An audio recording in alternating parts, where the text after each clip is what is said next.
this is Alan Bishop from Old HomeStead Distillery, joining in for the Final Third podcast here from Pekin, Indiana, and also Birdseye, Indiana, with the Old HomeStead Distillery that just started up. Hey, be sure to check it out. Come in and put in a hotel reservation. Come check out the coolest little pot still electric powered distillery in the state of Indiana.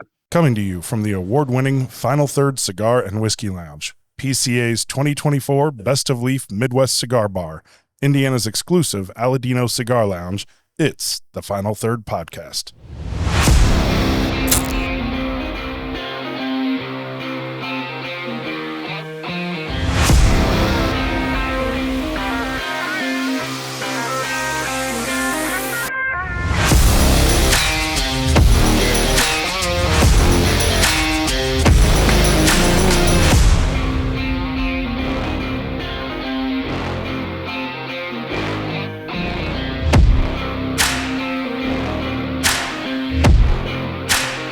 Welcome back to the Final Third Podcast. I'm Rob. I'm Will. I'm Scott.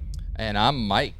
And today we're going to drink whiskey and smoke cigars. We are Yahoo! Sounds like a great idea to me. We have an exciting day today. We have do. a whole lot of exciting things that are happening this month, that have happened this week, that are going to happen this week. I thought smoking cigars and drinking whiskey was exciting enough. Yeah, You're telling me there's It more? is. There is more? But wait, Oh, man. There is more. There is more. So, Yeah. Rob, what So- are we doing today? so we're going to be smoking. We're going to be smoking the Padron 1926 in the number 2. It's Surprise, my Rob favorite carries cigar in the Padron world. We have Padron, yeah. Thanks. Great announcement. But this is probably my single most favorite cigar. If I was to pick one, this is probably it. So I figured we'd smoke something really great today. And we also have some great pours. So our boy from Heaven Hill, Jim, shout out. Shout out to Jim. He brought us a bottle of something coming out. It's not out yet. It's the Baby Jane Heirloom Corn, Widow Jane Distillery. So we're going to sample that on the show. 90, what was it, 91 proof? Yeah, 91 proof. So we're going to sample that on the show and give our thoughts on that. And then we're also going to be doing a blind pairing. Or not pairing, side by side. So, we've heard a lot of rumors about, the Benchmark Full Proof and the Colonel Taylor Barrel Proof. Yes. And we've heard that they're very, very similar. Well, we're going to find out. We're going to drink them both. One from Buffalo I stepped up. I stepped my game up big time, and I brought in the Benchmark Full Proof, and Will brought the other stuff. So Rob's just a thanks, team Rob. player. Yeah, Thanks, just Rob. a You're team welcome. player. You're Will, welcome. thank you as well. Thanks You're for a you. real sport there, buddy. Then Will, So yes, thank you, Will. We appreciate you, buddy. yeah, then Will brought in some emu for us. Oh, I can't wait for the emu. We got some mystery meat later. Mystery meat. Mystery meat. And we also have a special guest coming later on. We're not even going to tell you who it is. You have We to will not. wait and Yes. listen for later. So Please stay around. Yeah, Yes. it's exciting. It's exciting. I'm really pumped about that. I'm very excited. So I am going to go ahead and Yeah, I went with get the ready V. to light up. Tell us about this one, Rob, because I know this is one of your favorite cigars. It is, and that's the thing. A lot of Padron cigars have a very similar blend, and obviously they change some things up in the profile of the filler and all that. But this has a. It's kind of funny. Some people think it's actually San Andreas Maduro. Right. Padron will not ever call it San Andreas Maduro. Maybe it's a San Andreas seed. I don't know, but it's sun-grown, so it's a sun-grown Maduro wrapper over Nicaraguan binder and filler. I love the cigar. It's full-bodied. It has all the spice things I love. But the thing about Padron I like the most is you smoke it, it smokes perfectly every single time. Perfect draw. Yeah. The way I like it. I know some people like a snug draw. Some people like a really open draw. This is like the perfect draw for what I like. So hopefully you guys like it too. I love it. Yeah. Well, I love the cold draw. What are you getting on the cold draw, Scott? I'm definitely getting some of that beautiful raisin note, some of those fruit things that come I through. was thinking like plum, maybe. Yeah. Anytime you get like that fruitiness that comes through on the cold draw, I'm always excited about it because it just tells me that there's going to be some stuff going on. It's not just the hay or some of the leather or some of the more dark things that you're used to. Yeah. It's a slight peppery note to it too. I think I get. Love it. Yeah. Love it. Thin Well, hint and if of it. you just kind of sniff the side, like you're supposed to do when you go in the humidor. Not really. I'm joking No, you're about not that. supposed to do that. It's got that little bit of that barnyard thing that I like. Not super, manure, but a lot of the barnyard. It's there, yeah. It's very nice. So, well, let's go ahead and pour some of this bad boy, and we'll get started. While you're pouring, Yeah, I'm going to I'm light. lighting. Still waiting on my lighter to come back. We're on week 2 now. It'll make it back eventually. He always comes in hot. Chris Gordon, I'm waiting for one of these times for him just to slide through the front windows. He's a distant relative of Jeff Gordon. He goes about 50 in my neighborhood. Does he really? Yeah. Yeah. Okay. Oh, wow. I smell that from here. I'm going to get It's you got there, a Scott. really, really bright I nose. appreciate that. I got you, I'm big having dog. lighter issues. Do you need mine? It's not that great. No, this just needs turned up a little bit. It's getting a little low. You need mine? It sucks. Yeah. Mine's terrible, but if you want to use it, It's I've like, got it. I'm not going to call out the whiskey, but it was like Will Heine brought in a bottle a couple days ago, and I'm not going to call it out because I love the distiller of this. He brought in this weeder, and he's like, dude, try this. He's like, it's horrible. And it was pretty bad. Jen's getting a wee Glen. That's always great. Hey, man, this thing's super shitty. Try it. Yeah. Oh, this smells disgusting. Here, smell it. Oh, this is fucking great. Not. This has got a, almost like a really bright apple kind of nose on it. Ooh. Oh, it's. I see that, but I get a almost on the nose. I get like a corn pudding. Corn pudding. Oh, that's an interesting one. Wow. I like that. After I took a sip, it changed the nose completely, I'm which it getting makes green sense. apple.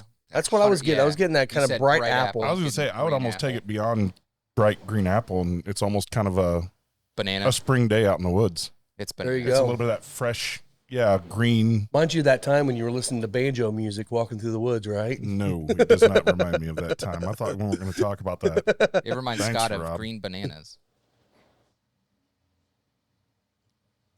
Wow.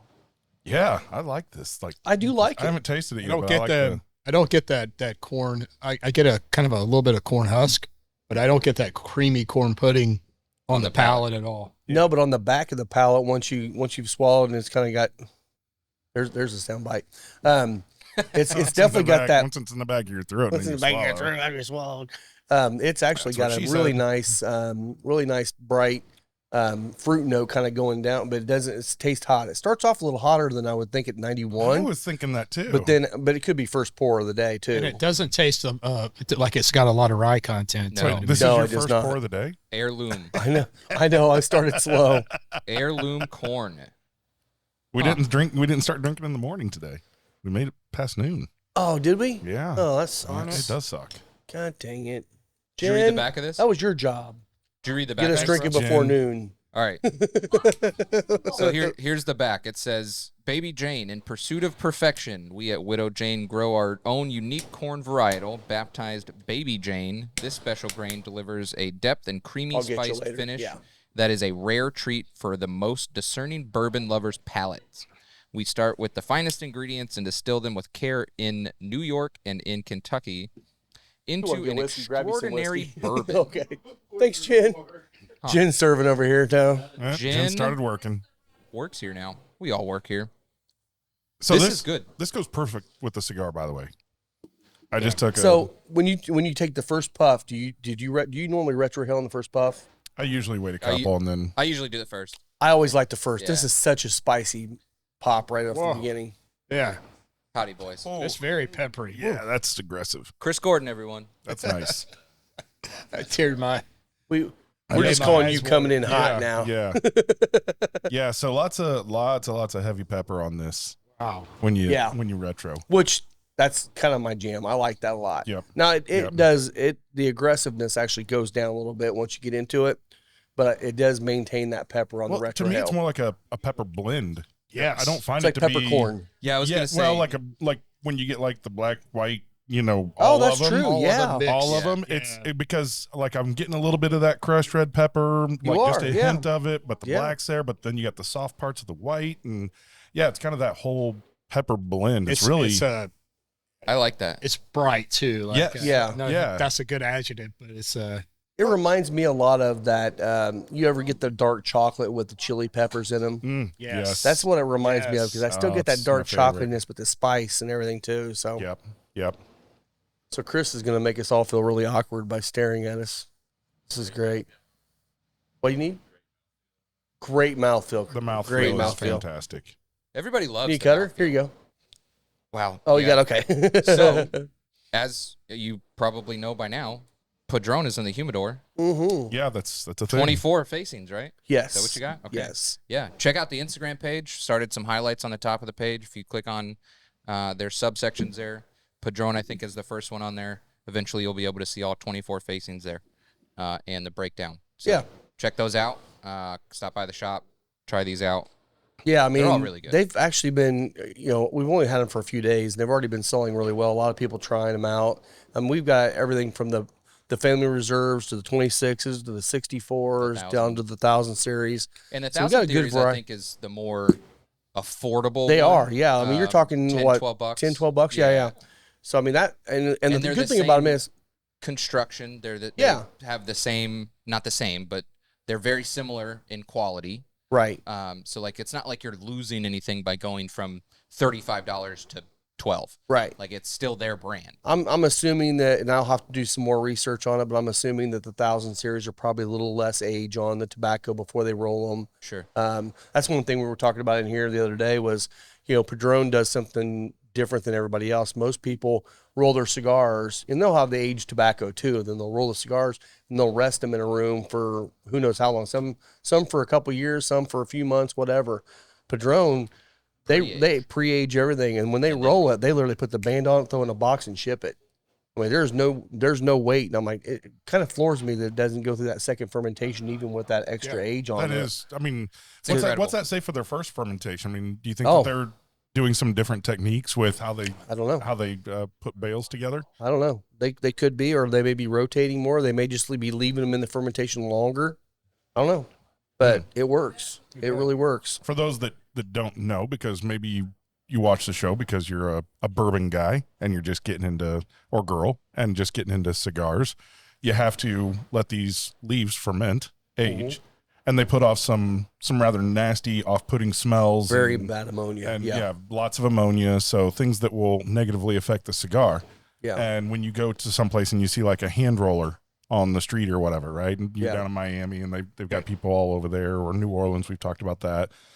It's one of those things where normally it's smoke this right away. Yeah. Or let it sit for 2 months. Right. Right. Because After once they about roll 4 or it, there 5 could be a days, it secondary goes right in. fermentation. Yeah. After about 4 or 5 days, it goes right into that sick period again, and you're gonna smoke, and you go, "Oh my God, this is like smoking ammonia." Yeah. But And I've never had a cigar from them come out and you light it up, and it actually has that little ammonia. You get that occasionally with other brands. right. I've had that occasionally. I've never had that with them. So I've noticed it before. Sometimes if you open a box, can first open Smell a it. box. Sometimes just because it's been maybe trapped in there a little bit, you pick up, but it usually dissipates pretty quick. And yeah, and that's kind of unique to me too, because I feel like a lot of people, if they put them in the box young already, but they've already aged them a little, why not just age them a little bit longer so that it gets out of there before they throw them in the box? Yeah. But I get it. You It's gotta all wonder if about it's all cells. just, as quick as you can get Yes. it there. And I mean, obviously there's a lot of work because when they're baling these things, right, I saw where there's some places they'll put like tubes through, like on, so many layers, and it's meant to be able to support like airflow through, Right. to push that fermentation process and to make sure that you don't have like well fermented, well aged on the outside, and in the middle of the bale there was no, kind of like whiskey in the middle of the rick house. Yeah. Right. Sure. Well, The idea that you're not going to have as aggressive as temperature changes when you're at the very bottom and the very center of the rick house. see, they actually do something different than that in the Okay. tobacco. So when they have the bales, they are constantly rotating. Okay, rotating. So out. they will that's they'll right, let them sit for a month or two Yeah. or whatever, and then they'll go through and they will change the order of where they are. They'll pull them out, but they have tickets they put on the side of the bales to tell what the temperature is in that area. Okay. So they know when gotcha. something's getting to the point of being too hot, it's time to rotate that on the top. Now you got to figure there's, just like they do with barrels in rick houses, there's got to be different processes for different tobacconists. Oh yeah, yeah. Yeah. So It's pretty wild. It'd be interesting to know what Padron does. It will. That they finish out so well and are able to roll them right away. This could be and a fun. get I mean, this it'd be product. fun to go down and actually take a visit to the Padron factory. It would. I would like to do that one day. I'd love to go to any factory. Yes. Yeah. I also would like to go to a factory. We know you've been. Podcast trip. That's it, baby. Let's do That it. seems reasonable. Yeah. Mm-hmm. Totally reasonable. Yeah, I could expense it. Sit around and drink mojitos around Julio's pool again, that'd be great. That'd be awesome. So I do I'm in. want to come back to this Baby Jane because Yeah. you mentioned some mouthfeel stuff, and what I find interesting, this has to me more of like an oily kind of consistency where it's more coating. It's not like the milky creamy that you can get sometimes. This is totally like not all the way to like bacon fat, but definitely a more oily type consistency. Yeah. And I think that's what's making it pair so nicely with the cigar, because it's kind of leaving it coating in your mouth, and then that smoke goes through and just gets everywhere. And it's really pairing. Also nicely. like that it's very it's very, it doesn't leave your palate dry. It's very moist on the palate, which sounds weird with liquid, but you know, some of the things dry it out. This Most actually liquid is moist. So. Yeah, exactly. But you know, it's viscous, but it's also it also leaves your mouth watering afterwards, which I like. Yeah, we talked about that with the Elijah Craig, with the C923, like how it, at least the batch that we had, kind of made you thirsty. It kind of dried your palate out a little bit because it was a little bitter. Yeah. But some of the, like the B and the A 124 did not do that. Yeah, a bit like red wine. Yeah. Yeah. Which I don't mind that sometimes. Depends on the flavor of the whiskey. I think that's really key. If it's got a little bit of that dry, like the Cabernet finish or a port finish, something like that, it's a little dry, I'm fine. Yep. Because I'm used to that flavor. Well, especially if it's got something that makes you want to go back, something fruity or refreshing or whatever. Now, and another I wonder thing. if this is because of the low proof, 91. Could be. But it does not taste 91. This tastes a little bit warmer than 91. Yeah. Well, it's just got a lot of flavor. A lot of flavor, yeah. maybe that's all Something it I is, will tell you guys too, which I know you guys have all smoked Padrones, but you guys as well. You can slow smoke these things, because if you do puff on them like you do a normal cigar, a lot of times they will smoke fast. Yeah. But these things will stay lit for a very, very long time. You don't have to puff on them there. You can go a couple minutes without puffing and they're still fine. So this is definitely one, since we're on a 2-hour show, take your time on it, because you'll have plenty of I was time. just enjoying it so much. I'm just I know. keep puffing, that's what I find puffing. too. Is like I really enjoy it. I just got through that cigar in so 45 hard. minutes, and It's so hard. it's hard. That was a PSA to me because I smoke like I'm hotboxing the thing. Yeah, sometimes, so. yeah. No, I mean we've all been puffing, but You're it's just such a chain good smoking, cigar. using one cigar to light the next one. Yeah. We've all done it. We know we have. So last week we talked about, I think Will brought it up, about maybe in the future we'd start seeing BBC juice on the market like MGP. Yep. Right, yeah. Yeah. Do you know what they're doing? This is coming to fruition. I feel like you put it in the Yeah, notes Will here, did so I not should have paid manifest attention. this by any means. No, he did. Well, he called it to light. So the Whiskey House is going to open in Elizabethtown, Kentucky, $110 million facility, and it looks like it's going to mimic the MGP business plan. Okay. It's two of the owners from BBC. That's what they want to do with this facility, is just pump out a buttload of juice and sell it So for other distilleries. when I toured there last year or year before last in Bardstown, they stated they were building a lot more rick houses on the property at Bardstown, at BBC. And we're talking not one or two, but multiple, over a dozen. Yeah. You're talking thousands and thousands and thousands of barrels. Yeah, because those big rick houses down there, I think they this house juice like, is going somewhere. don't Right? they don't they house like 25 to 40,000 barrels in something like that? one house? Yeah. Yeah, in one Yeah. rick house. That's a lot of whiskey. It's kind of easy to think of when you go over to Moondrops and you know that they're trying to do 2,000. And Yeah. then you think about the size of that compared to the big Right. brick houses you see. Well, they're going to be supplying Yeah. them soon. So it said that on track to begin production in July on 176 acres in Elizabethtown. Wow.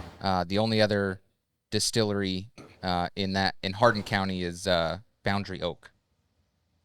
So this is already permitted and done. Yeah, they're and- almost Yeah, done. so they're not having the problems that MGP's having right now with. Yeah. their- Wonder what are they putting in a column? Do you know? Like, I don't know that much. It didn't go into a lot of details about it, but it just said that there were three of the veterans, John Hargrove, Daniel Lind, who was the third? Mandel, I think. okay. That are opening this, yeah. Well, hey, kudos to them, man. I mean, Yeah. I just thought it was like perfect timing when I saw that, and I was like, "Hey, Will said that." they've got they've got great whiskey, and Yeah. they're doing a great job. And I love their Origin series. I love some of their source contract items they do. It's good stuff. So to follow up on last week, yes, you will be seeing a lot more BBC juice out on the market, like you're seeing MGP. Which is not a bad thing, because how hard does it become for people to be able to source, right? I mean, it's not the easiest thing in the world when everybody's wanting to jump on the bandwagon, and you got companies that all that they want to do is finish. They want to do some blends. Well, with MGP too, you've got a limited range of recipes. Right. Yeah. Bardstown, it's an open canvas. They already have. They can give you ideas, but you can come to them with your own mash bill, and they'll make it. Yeah. Yeah. So So I got some samples on the way from a couple places. One is the Ocoee River Distilling that I told you about in Tennessee. Yeah. They're going to send us a couple bottles to try out. Found out they're sourcing from someplace in Florida.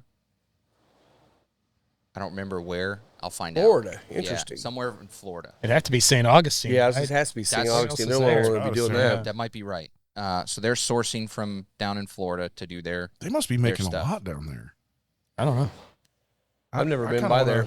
Go check out their operation. Not to find. Yeah. I haven't been to St. Augustine like for vacation or anything. I've been thinking about it. It's a nice old historical town, and it's supposed to be pretty cool to go stay there for a few days. So Yeah. might have to The make a other one trip. is Brothers of the Leaf. Yeah. Right. Talked to Jack. Jack got me some samples of that. I've got a bottle back there too. And Hey. you got the bottle. So, bourbon and a rye. It was. Yeah, I've got the rye it's back MGP. I think it's 4 or 5 year. Are they actually gonna distill too though, or are they just gonna basically be a Yes. MGP? So, I don't know. I think right now he's just doing MGP, but he also mentioned that they were purchased by Saga Spirits, which Wes Henderson owns. Okay. So they started a new line after they sold off Angel's Envy and started Saga Spirits. And Brian, the owner of Brothers of the Leaf, was purchased by Henderson. Okay. So more to come from that. That's, just like a general thing that he kind of said on a live stream. Okay. Which I thought was cool. I mean, a company that is like that new to the market, and then like somebody already is backing you. Right. And he's got ties with, the people from Drew Estate. So they were talking about doing a cigar together. Oh, that's cool. Because of people that, I guess Henderson has ties to the Kentucky Castle too. One of his holding companies purchased the Kentucky Castle Okay. in 2017 or 18. So are brothers, were they cigar guys though? Brothers of the Leaf or not? Yeah. So the guy was a they were cigar cigar smoker, guys. and that was Okay. like his whole basis was creating this whiskey to pair Pair well with with cigars. cigars. Yeah. Yeah. And trying to get, like an Amberana that was like good with cigars. Yeah. So Good luck. good luck. We'll see. I don't know. No, So I got some no. samples on the Okay. way, so that'll All right, come cool. sooner rather than later. Probably Cool. next month, but So, Rob, I noticed you got some NHL hockey here. Yes. Yeah, NHL, baby. playoffs time, Playoffs. and Playoffs. I think I'm thinking I'm picking Florida. As much as I want to see Tam's Lightning win, I think Florida's going to win this series. Yeah. I don't know. We'll I'm- see. I think I'm gonna have to pick Florida the whole. See, I'm way. thinking Dallas is taking the whole thing this year. Yeah, don't I hope not. I still hope my Avs make it, Of but course. I think that if we get past the first round, which Winnipeg's kind of been beating our butts lately too, and we've not been playing well. It's not. Been, I think yeah, if very we good. play Dallas, I think Dallas has got our number. Well, quick ECHL update. Thought I'd be walking in here with a big, 2-0 in the series. Let's first just talk about Friday.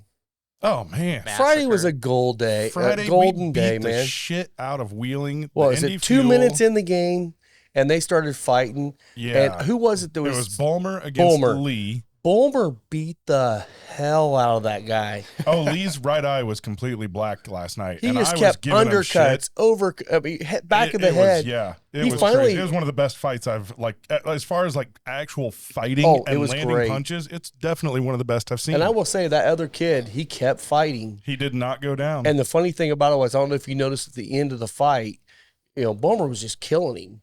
And Yeah. he just grabs him, and you could just see him lip. He's like, "Dude, you're done." Yeah. And the refs finally came and in. said, "Hey, you just need to stop this, or else I'm going to kill this guy." I mean, Yeah, he was like, he had to be hurting bad. his right eye was completely black. It looked like he had a cut, maybe over his right eye. And then later in the game, in the third period, Parak got really, really pissed off at Lavalette or Lavallee. I don't know if he's French or whatever, but anyway, he just basically tackled him right down to the ice and Body smashed slam. his head right into the ice. Immediate head wound, pool of blood on the ice, like massive. And he went to IR. He did not play last night. Did he get a suspension? No, for that? Nope, no suspension. I'm shocked I'm actually surprised too, because it was not just a punch; it was a body slam to the ice, right face down to the first. ice, took him down. But yeah, it was a really aggressive game, and we won 5-2. That was great. It was awesome. We looked like we were. It was the first home playoff win in franchise history. So the End of Fuel, this is our 10-year anniversary, and I'm sure it was very exciting for everybody. And then it looked like the guys all went out, had a few too many beers and came out on Saturday and forgot how to play. Just decided, we don't know how to play hockey anymore. And thank God we didn't get blanked, but it was 7-1. Yeah, Ouch. It was 7-0 for a while. It was. And then they we got a managed goal to there toward the end. But we had Driscoll in the net, but I don't think it made much of a difference. I mean, pretty much Wheeling stopped playing in the third, and we had already put Weeks in the net. But, I mean, I think there was maybe 4 shots on goal for the third period. Yeah. We managed to get one and avoid the shutout. But yeah, that was a brutal loss. It was bad. And that's one of those losses that could be demoralizing for the rest of the season or series for them. I hope it's not, because we are way, way better than Wheeling. Yeah. We really are. But yeah, it's they've owned them this year. We've completely owned them. In fact, I think Wheeling maybe won once or twice out of the regular season series. Wow. So this should have been Come on, Fuel. Once. Yeah. Hang in there. Yeah. Fuel Rebound. Get going. For those in the area, obviously come to Final Third. You can watch the game, not Monday, because you're closed on Monday. Right. So there is a view party at Bubba's 33. Okay. So for anybody that's in the area wants to go watch the Fuel, they'll be watching over there. They want to pack the house at Bubba's. Oh, cool. And good cheeseburgers, right? And then, did you mention Parks Place is carrying Parks it too? Place is carrying them as well. Yeah, Okay. Parks Place Pub also has it. So you can watch the Fuel there, and while they're in West Virginia, and hopefully we'll whoop some ass. Yeah. That was disappointing. Let's go Fuel. Yeah, it was rough. It was rough last night. I had to switch to whiskey. Yeah. Normally Black Dog. You're normally just all Black beer. Dog IPA, and I'm like, give me a double of Circle City and put a little extra. And she basically gave me a triple for the third period. So. Yeah. Just give me the Nice. bottle of Bacardi. It was really, really frustrating. Yep. Yeah, it was a rough night, but you know we what? didn't leave. We stayed for the whole game. We're diehards. You're fans. Yeah. That's right. Never give up. That's right. We scored, I think, with 3 minutes left when the crowd started chanting, "6 more, six more." Yeah. We just So I killed my last little sip here of the Baby Jane. Yeah. I got a lot of fig on the end on that too. I know I picked it up on the nose. The finish on it, my palate kind of hit a little bit of fig note too. I kind of see what you were saying with that pudding a little bit. I just but get it wasn't something like corn. Yeah, it's not corn. It's and now I get a wave of caramel, like Okay. just a wave of caramel coming through on it. I got that on the very that end. Was really good. We don't know the age on that. We don't know anything on that, do we? No, just what's Nothing. on that It's bottle right 91 now. proof and the thing that I read. For 91 it's proof, man, wow, it packs a it's lot of good. flavor. It's good. Very Really impressive. And I comes will with say, man, I feel like Widow Jane doesn't get much love. I think I a don't think lot so of it is either. because the bottle is so unassuming on the shelf. It's got that Could be. little Yeah. white label with just letters, it and kind of almost just says bourbon. it almost looks like a moonshine white bottle, you know. label, Yeah. bourbon. So that could be It's part much, of it. Much better than. But I mean, just- we got that black label, the Widow Jane 15 year up there. Yeah, That I stuff's like that one. delicious. That was amazing. Yeah. The 10's pretty good. 10's good too. Yeah, and that's a good. regular the white release all the label. time. Yeah. And how much is a 10? Well, it's like $79. Like it's a little cheaper, isn't it? I think it's less than that. It's less than that. Yeah. Because the 15 was like 130. I don't remember. It was somewhere in there which I still didn't think was that bad for 15. But I mean, it's good stuff. Yeah, We can go ahead. the 10 is like Becky loves it. Whenever we you're ready. taste it sometimes. It's Oh, that's good. vanilla white cake, man. Let's Like, start with all day. A. Makes it easy. All right, so Jen's bringing over our blind side-by-sides. We are Okay. doing a single side-by-side. blind, not double. Single blind. Well, do we want them together, both of them? I think we should do them. think We we should should do. do We them. need to do a side by side. Yeah, So, Yeah, we need to. Yeah. We just Start need with to- A's. These are A's. Just yeah. That's B. That's B. So wait till we get all 4 out there, and then Yeah. we'll get all 4, and then we'll pass them out. Oh yeah. Gotcha. Yeah. So we're doing the famed Benchmark Full Proof and EH Taylor Barrel Proof. Okay. Is that a B or an A? I think so. These are going to be the These first are 4 are Bs. B's. Okay. So keep your B's on the right. Keep your I'm A's very on the happy left. with that Baby Jane though. You know, I think Yeah, with me Baby too. Jane, I think that corn pudding is just all in the nose. Yeah. I think it's like, and It's it not is on the really palate. aggressive in the nose. It's great. Those are A. So where's the 4th one? Yeah. There's 4 of us. Huh? Oh, I'm sorry. I was just making sure. So you got those are A's. These are All right, let's B's. grab an Those are A. All right, let's.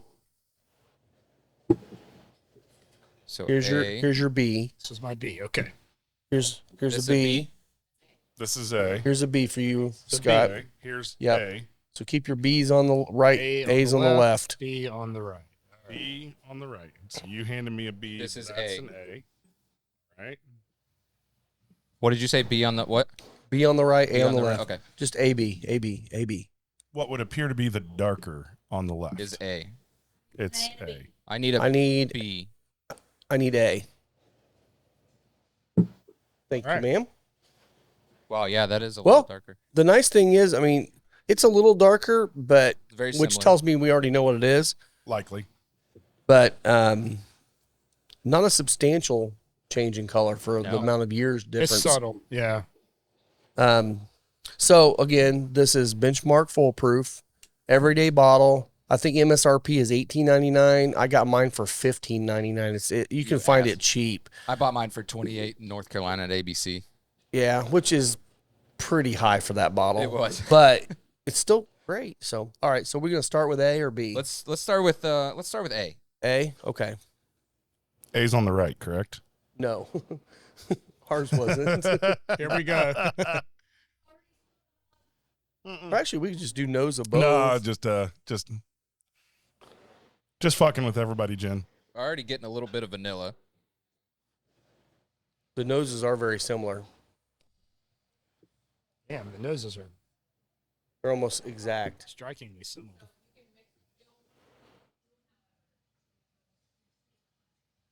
This is going to be interesting. Oh. So B or A. A. My God, that's got such great viscosity. Tons of flavor. There's not like one flavor. There's I'd say like there's a tons of slight more complexity in the aroma in A. on the nose. On the nose. Okay. Yeah. On the nose, it's slightly more complex. Like There's a few more, kind of hidden fruit notes in there that are darker. I get a predominant Yeah, note. I get I a can see that. blast of cherry. Yeah, I'm pulling some cherry, but I'm also pulling like some, I don't know, some slight, just dark red fruits in general. Yeah, I think you're right. I think the fruit is just a little bit more prominent in the I'm going to be left. heartbroken if I don't get this. All right. There's a nice oak note on the palate with A as well. Yeah, there is. And I get like a just- cherry vanilla out of A. The nice thing about that oak in this one is it's not tannic. It's the flavor. no. Where tannic, when I'm talking about tannic, it's that kind of drying effect you get out of wood. This one, I'm not getting that. No, It's just got the flavor. So when did they start Ooh. doing the No, dude. benchmark full? Almost mapley. the only drying I'm getting is just ethanol, like just the Sure. typical, because Yeah. high proof, right? So barrel proof Taylor's been around for a while. Yes. When did they start doing the full proof benchmark? This is like relatively new, right? It's been at About a- least 5 years. Four Okay. four Yeah, I'm years letting my maybe. Has it cigar been that go out. long? Man. I Yeah, was, I had to touch I was mine. thinking around 5, because I remember when they first started wanting to change the look of benchmark for the, I almost said not lower class, but like the lower Lower. price budget, points. lower price point, with the same mash bill 1 from Buffalo Trace. Yeah. So I don't remember, but I think So- 5 years was right. So what's funny is if you were just trying to pick by proof, I'd say B is a higher proof. But if B is benchmark, it's actually a lower proof. Yeah. So- but we've already proven that. B's very drying to me. B is. Yeah, it's a little more tannicky to me. See, I feel like I get a slight bit you're more, just a hint of kind of raw green. Which From B? From B. From B. And you know, if that is the benchmark, the full proof. So mash bill. What is the mash bill again? You guys know? Undisclosed. Undisclosed. Okay. There's Mash Bill 1 and Mash Bill 2. Okay. But that's, Buffalo Trace's famous thing is that they don't advertise what their mash bill is. And then, Okay. but Mash Bill 1 is the low rye, mash bill. I think it's that's like 10% or under is what it says. I would say these are definitely lower rye. Yeah, and I think that's like their, the Blantons and the there's so much that's on Mash Bill 1 is a low rye, though. It Yeah. says less than 10% rye. Ha. yeah. That's right. Yeah. Less than 10. Going multiple sips on B, it starts pulling more of the similar flavors you get out of A. It's not as deep and complex, but the flavors are all there. I can definitely see why people say these are. There's definitely a Very different similar- component very on similar. the nose between the two, though. I think A's more has more complex fruits in it than B does, and I feel like B, I pick up a little more baking spice in B than I pick up in A. Mm-hmm. But just between the two, the taste that I prefer on my palate is A over B. Me too. Me Whether too. it's But yeah. But I would never drink be either one. upset. I would would drink not either be one. upset about Yeah. drinking benchmark. They're not bad. I mean, definitely B's feel not like bad at all. I definitely No. feel like, and I think we all feel the same thing. I feel like A is Taylor, B is Benchmark, but I definitely understand what people are saying about these being similar. I'm going to agree with They're in you. the I'm going to same say world. A is Taylor barrel proof. I would I agree. also. Are we right? I Yeah. agree. Yeah. Okay. It's Taylor. Yay! We all got it right. So you can tell the difference, but I think the thing that you could learn from this, if you have an opportunity to do this particular tasting, even if you don't do it blind, I think what the surprise is I can get a bottle for $20 And still love it. and love it and Yeah. be very satisfied. And if Yeah. I'm looking for, if I'm a budget conscious person, like I'm just not going to go spend a fortune on whiskey.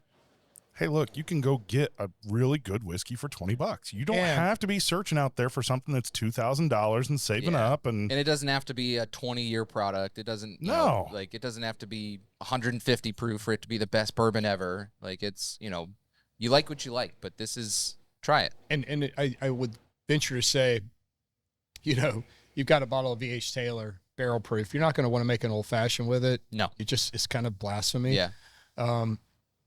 But the price point on the benchmark, man, it would Oh. just make your old fashioned just pop. yeah, Absolutely. Yeah. Yes. You know what didn't make a good old fashioned? the Daily Sipper From Old 50. from Oh Old my God. 55. It ruined It- the old It fashioned. just was Really? way overpowering.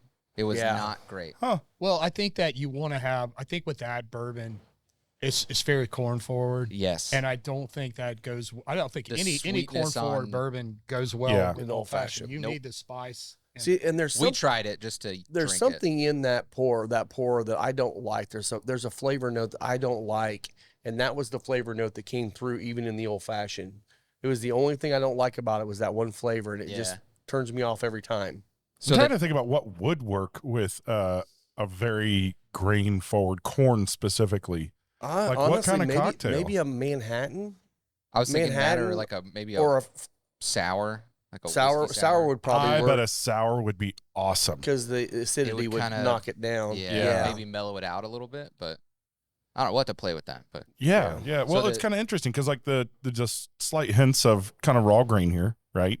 On What the some people benchmark. would call young or Whatever. Yeah. some people say grain forward. I hate that, as you know. I like that to be an actual positive thing, not a negative. Mhm. But the raw grain element, just that raw corn that's just slightly there, probably due to the fact it's not aged as much as the EH Taylor, Right. right? It still can be a really nice note if you know what you're tasting, if you know that fits your palate, or if you find a cocktail like a whiskey sour. I think I'd really like to try a traditional, egg white whiskey sour with that benchmark. Oh yeah. I think it yeah. could be That would be really, really really good. good. Yeah. So, Yeah. Rob, what are our proofs on this? So the Taylor barrel proof is batch 12. 131.1, Okay, and what's the benchmark? 125. Okay, so pretty close. Not Yeah, too right far there. off. Not too Yeah. far off. But 5 points or 6 points at least. Like that's Which that could be something else too, since they're purposely making all the benchmark full proofs 125 proof. right. Then they're obviously proofing it down somehow a little bit to get it exactly at 125. So a little bit of water might be doing a little bit of that too. Who knows? All right, so try this little experiment. Let's do it. What you Okay. got? Try your benchmark B with your cigar, and then we'll try the H. Taylor. Because I almost wonder if some of the real heavy notes in this cigar could potentially pair better with the benchmark than it would the H. Taylor, just because of the fruity complexity. And I don't know. I haven't tried the EH Taylor yet, but I really like it with the benchmark. I feel like with the benchmark, what it does is it makes the proof hit your tongue hard. I think it. Yeah. And then, but what it does is it pulls Punchy. less of the fruit. Well, it's floral, but it also brings a little bit of that cocoa Yeah. from the cigar. Yeah. A little bit of like raw kind of cocoa. Yeah. The retro hell's not quite as spicy because you're getting all the spice on the tongue from the proof of the whiskey. Sure. So I think I would have to agree with you. I feel like the benchmark pairs a little bit better with this cigar than. Have you tried it with the EH Yes. Taylor? You tried. Okay, so I'm going to try the EH Taylor. yeah, I'm gonna try that too. I just think that they're competing against each other.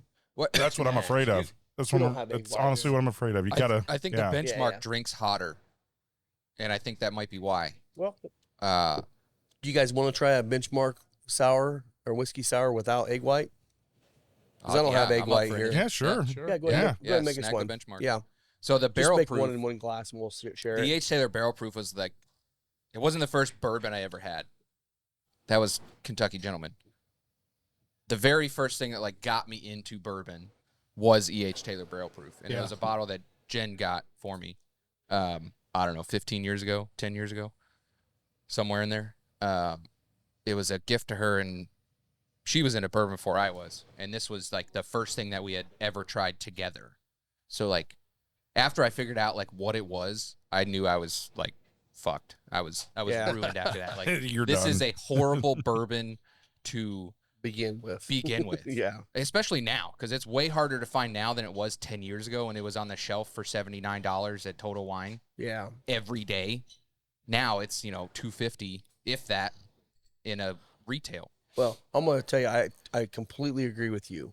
I feel like the cigar with the Taylor, what it does is it makes it more dry. Yeah. It's a drying effect to I it. also think it hits a lot of the bright side of the pepper notes come through, which can Yeah. be a little sharp, right?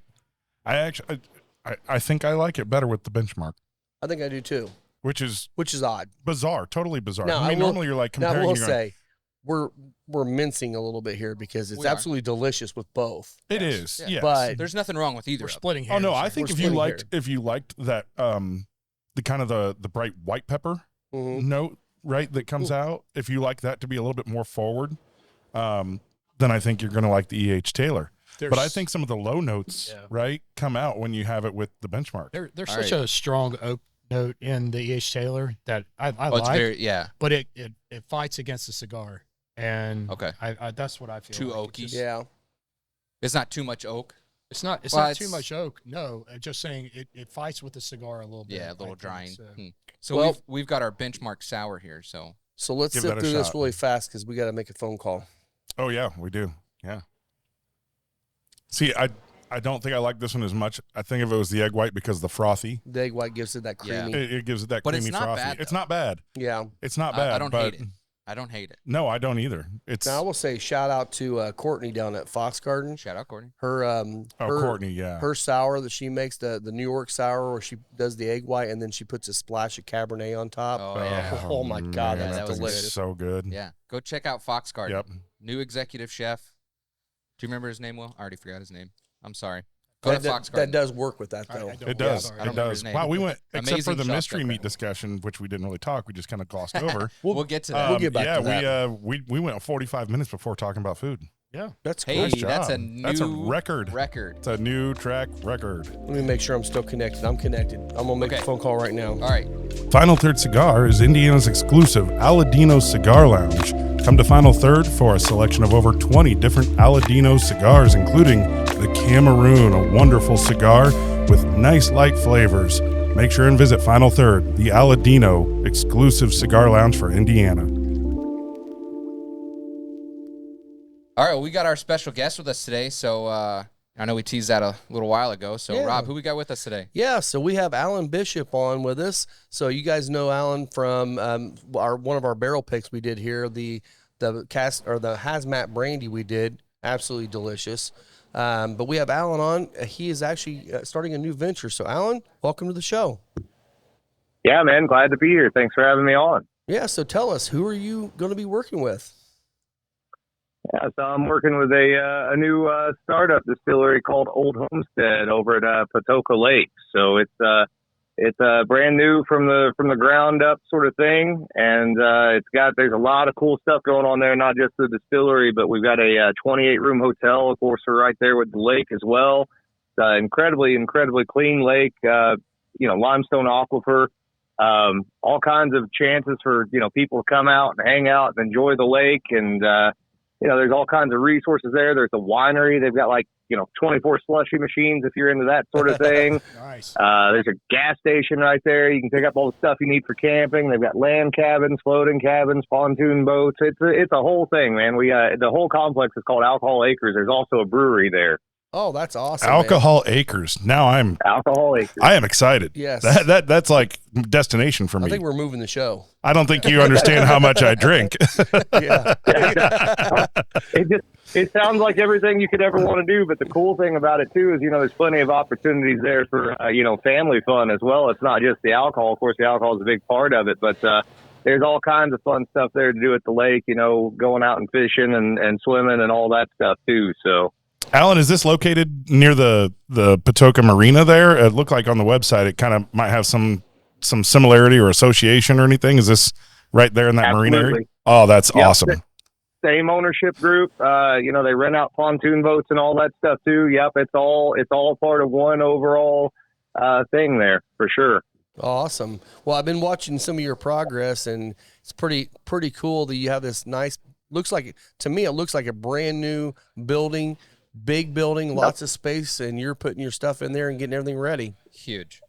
Yeah, man, not just brand new building. I mean, brand new building, new construction, right? And the distillery itself, the owners, Heather Setzer and Stephen Bartels and Steve Shirk, they've really put some time and thought and effort into this alongside Jolie Kasperzak, who I worked with at Spirits of French Lick, and glad as hell to be back working with her. But, it's got the distillery and then the hotel's attached. It's a 28-room hotel right on the distillery. There's a lobby in between, our tasting room in between. There's going to end up being a VIP room, an upstairs balcony. There's going to be a humidor. Yeah. Awesome. That's awesome, man. Yeah, so sounds like we need to come down there and do an episode eventually. Yes. Absolutely. Yes, 100%, guys. Yeah, and also shout out here. You guys are the first podcast group that I've talked to so far officially as a representative of Old HomeStead. So, well, thank you for allowing us to be on here with you, man. We've been big fans of yours ever since the first time we met, and love what you're doing. Love the fact that you're going a little bit against the grain on a lot of distillers. You try everything, and it's not only just that's your job, but you do this stuff at your house. So you must love what you're doing. Well, you used to do it at the house. Haven't done that for a while now. I do run the One Piece at a Time Distilling Institute and talk to home distillers about distilling and all that stuff, and try to educate people. And it's something I'm passionate about. I'm obviously passionate about the legalization or at least decriminalization of home distilling as well, and we'll push for that in any way that I can. But that's going to be another component of this whole thing too. Is we have the unique capability of providing a classroom situation for basic distilling courses, and then once we get a few of those under our belt, get people really interested, then advanced courses on specific spirits and specific methodologies and that sort of stuff. So this is it's everything I could ever want in a distillery. And it's actually it's interesting because I'm not setting any rules. You know, I had rules at Copper and Kings when I went there because it was a brandy distillery. Yeah. I set a bunch of really strict rules at Spirits of French Lick when I went there. This time there are no rules. You know, I've never traded on my moonshining past or my family's moonshining history. You know, being at a lake destination, there's the opportunity for unique crowds of people. You know, either the everyday consumer out on the lake, I can get into the moonshine thing with them. So we're actually doing sunshine from sunflower seeds, which is going to be cool. Oh, Oh, wow. wow. That's going to be awesome. I can't wait for Yeah, that. we're going to hit up some agave spirits. We're going to do some legitimate absinthe, hardcore Americanized absinthe, where we're using the original rules of absinthe production and sort of bringing our own, you know, Hoosier spin to that as well. So, you know, down the line, we'll have bourbons and ryes for all the guys that are into all the geeky stuff that I am too. So we get, you know, multiple crowds there. So. Well, that's exciting, man. So do you have a timeline on when you're going to get that still fired up? Well, we're hoping that maybe we might have it up and running maybe by the end of May. If not, then definitely June. It's an interesting setup as well because we have 3 stills, a 500-gallon pot for a stripping still, a 250 with an offset gin basket and column for a doubling still, and then what I call the fuck around and find out still, which is a 250-gallon pot that's going to have a number of different options I can switch in and out on that pot and do all kinds of crazy stuff with. FAFO still. That's man. Oh man, please tell me you're gonna like have some big, you know, sign or label on the side of that thing that just says FAFO so everybody knows. Well, they all have proper names like all my stills always do, but I'm always going to refer to her as the fuck around and find out still for sure because Perfect. I'll be able to work with my buddy Wayne from Ozark Stillworks and add some cool stuff onto her. And then I got 13 stills building me a double thumper system for that deal. And then I've also got, you know, years of collecting weird distilling apparatus that has all moved over there now. And so I've got a Tennessee thumper and all kinds of strangeness that we can really, I mean, if you can think of a spirit, I'm going to be able to make it, guys, including stuff that people haven't even comprehended yet. So, oh man, I am That's so awesome. excited, man. I can't wait to The stuff from the mind there. of Alan Oh, my Bishop, man, gosh. that's going to be crazy. And I will tell you, any of you guys listening on this thing, get out and follow him because he is Alan is very present on social media. He shows, I mean, he's not hiding anything. He just shows everything he's doing. You gotta follow this guy because he's one of the most unique distillers I've ever talked to.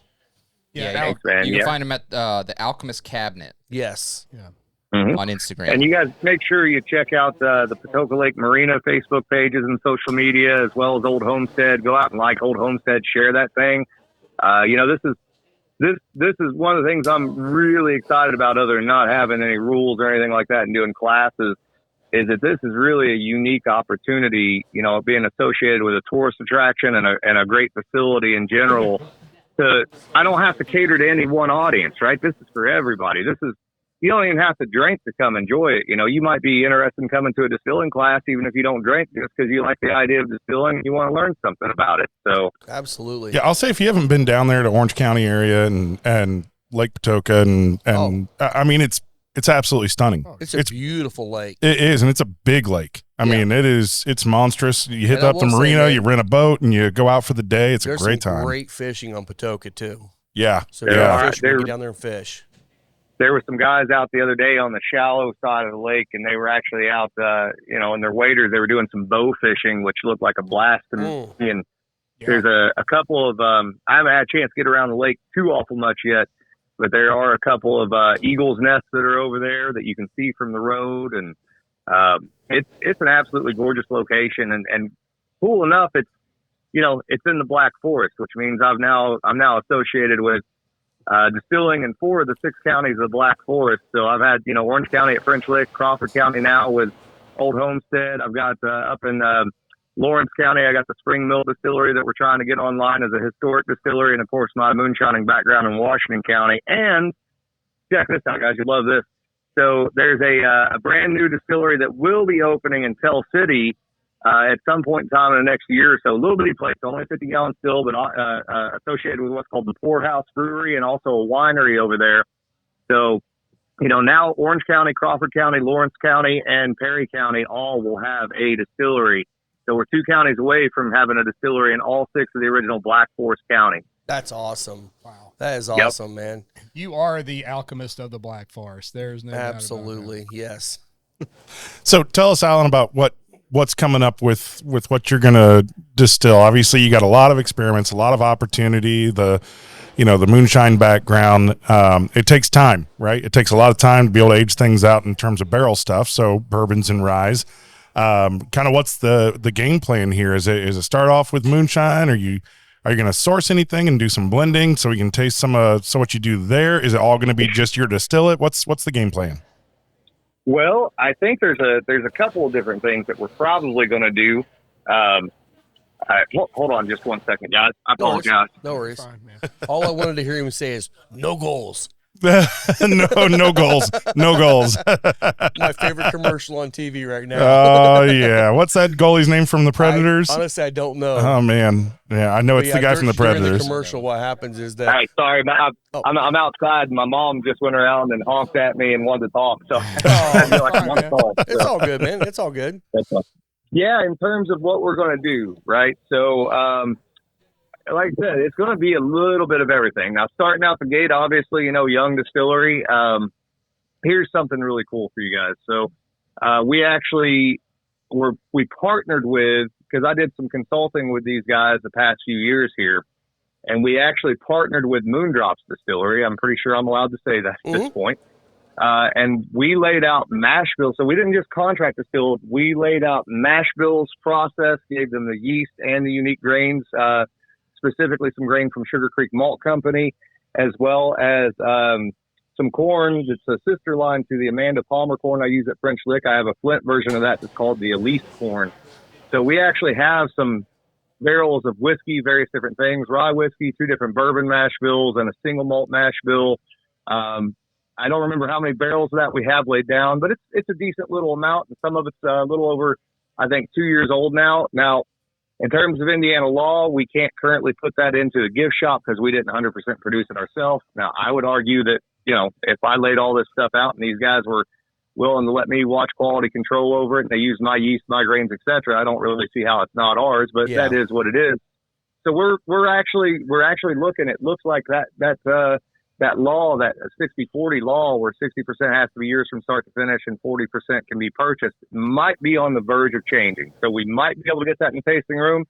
If not, we'll certainly look at maybe getting the federal distiller's license that allows us to at least put that into distribution and get it out there for people.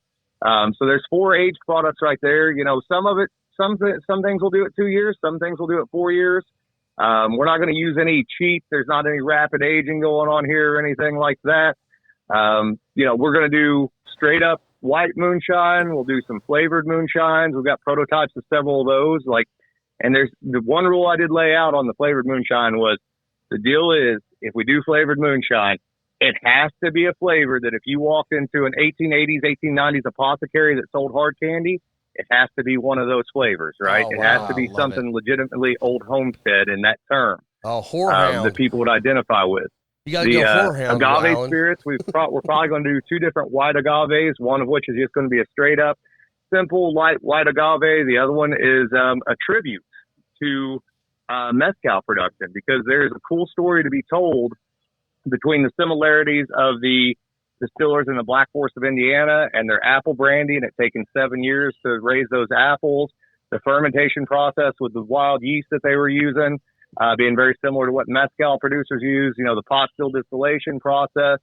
And what we're going to do is instead of going straight up agave, it's going to be agave with a little bit of smoked rye in there for some of that funky mezcal sort of characteristic. And I think we're even going to end up calling that tribute kind of a little Tenacious D tongue-in-cheek joke there. This is not the greatest song in the world. This is just a tribute. This is not the guy in Southern Indiana saying, here's our version of mezcal or our version of tequila. It's Alan paying tribute to those guys down there that have kept that art form alive and kept the spirituality alive within their art form. So there'll probably be some real lightly aged moonshine as well pretty quickly. And what I do mean there is that will be the one exception to the rapid maturation. I've been playing around with taking some of the malted roasted sunflower sunshine And we're actually doing just a little hint of Amburana over a couple of days, and it changes it 100% from what it was previously. So Thank you to sponsor Deadwood Live. Derek with Deadwood Live is producing top quality live edge products as well as bourbon themed furniture. If you've been in the lounge, you've seen the custom live edge table and barrel stools produced by Derek. Be sure to give him a like and follow on Facebook at Deadwood Live. That's D-E-D Wood Live.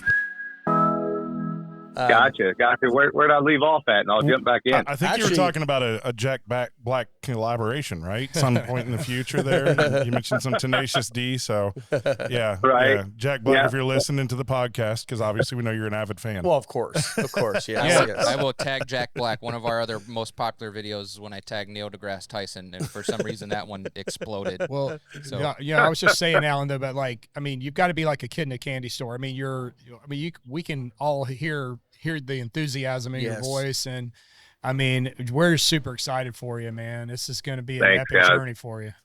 And you get to do this with your dad, right? Yes, absolutely. My dad, Old L Bishop, is a great big part of this. He's been there all week helping me put stuff together, and that's always an absolute pleasure. There's just something cool about being able to make sure that your dad, and my dad worked his butt off for me and my family when I was a kid, but making sure that he has a job that'll take care of him. And, not overexert things for him. And, he's a personality, and he's somebody that I think people enjoy talking to. So that's cool. And, part of the other enthusiasm that you're hearing in my voice here, guys, is this team this is the first time I've ever walked into a distillery day one and been like, no, this is where I'm supposed to be. This is family. These people are really into their business. They are paying attention to all of it, but they also have the humility and the levity to understand that, Dad and I know what we're doing, and Jolie and I and Dad know what we're doing. Setting up the distillery, we had a certain floor plan laid out. I started moving stuff around because I started doing measurements and thinking about tour flow through and stuff like that. And, Steve Bartels, who's there every day with his hands in this thing, putting in electricity, putting up air ducts, all that stuff, really doing the work. He walked in, and I explained to him what I'd done. And he kind of walked around and he looked at it and he goes, "Are you happy with it?" And I go, "Yep." He goes, "Okay, I'm going back to work." Oh, Nice. That's great, man. Yeah, you had mentioned Moondrops a few minutes ago too, and we just did a podcast over there, and Mike and I went down there a couple days before that, and we were walking through the rick house, and they said there's a few barrels in the back of there that they couldn't really talk about at the time, that they were actually doing. I think we saw your barrels. You may have, yeah. Yeah, I'm pretty sure it's there in the front row, about 3 barrels high, Nope. 3 barrels. No, they're in the all back. the way in the back. We did see one. You remember when you and I did the podcast? He was like, Oh, that barrel right there was right there in the front. There is one on the There front. may be Is a there? bunch in the back, but there is one right there in the front. He was like, "Yep, that's Alan's barrel right there." Oh, that's cool. That's Yeah. very cool. I didn't see that part. It was right just above the cast strength rum that they're doing at Moondrops. Yeah. So. I'll tell you what, though, those guys, they nailed those protocols I gave them. I think at first I might have scared them a little bit because my tack for distillation is so much different than, the Seagram sort of thing, which everybody in Kentucky knows and which is taught out of Moonshine University. So I start talking weird pHs and weird temperatures and stuff. And, there's only a select group of distillers in the United States that I would turn my stuff over to. And the fact that they were willing to do the weird shit that I was asking them to do, and not only were they willing to do it, but they nailed it.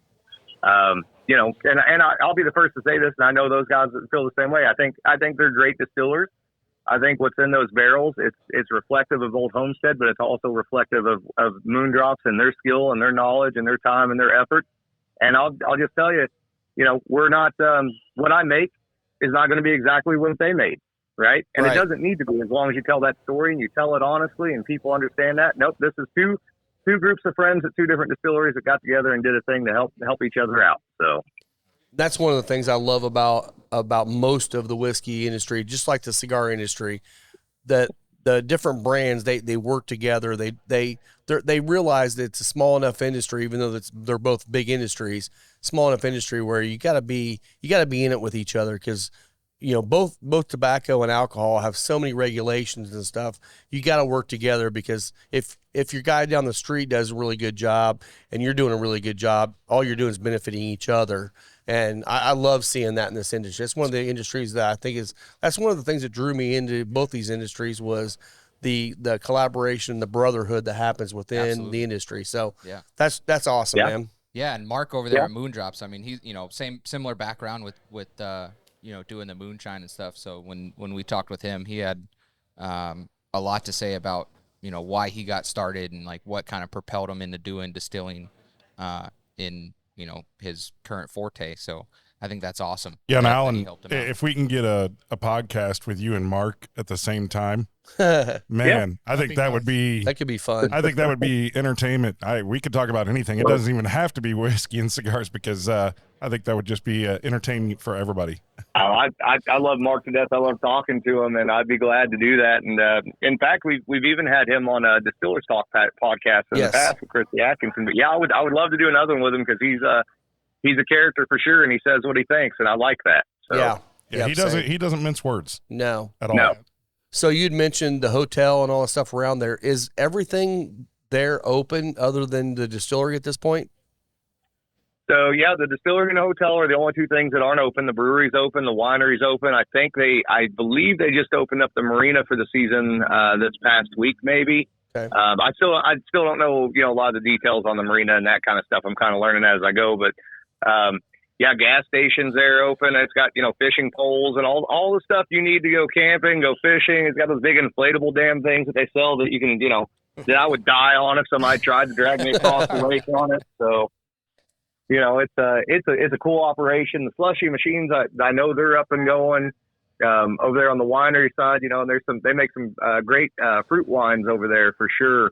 If you're into sweet wines and things of that nature, it's for sure a paradise, man. It stays busy. They had what they call Girls' Day yesterday, so they have all these vendors that come in and sell various different things in the parking lot and food trucks and.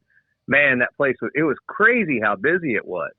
Oh, that's awesome. Hey, Alan, I have a question. So you talked about the educational component here too at Homestead. Are you going to have courses in the sense that like I could come in and you teach me the cook process, the fermentation process, the distillation process kind of from start to finish? Absolutely, man. Yeah, that would be the goal. So we would do like the first class, and I don't know timeline on classes and stuff like that yet, but it would be a package deal probably where you buy the class, you buy your hotel stay for however many days it is, all that stuff.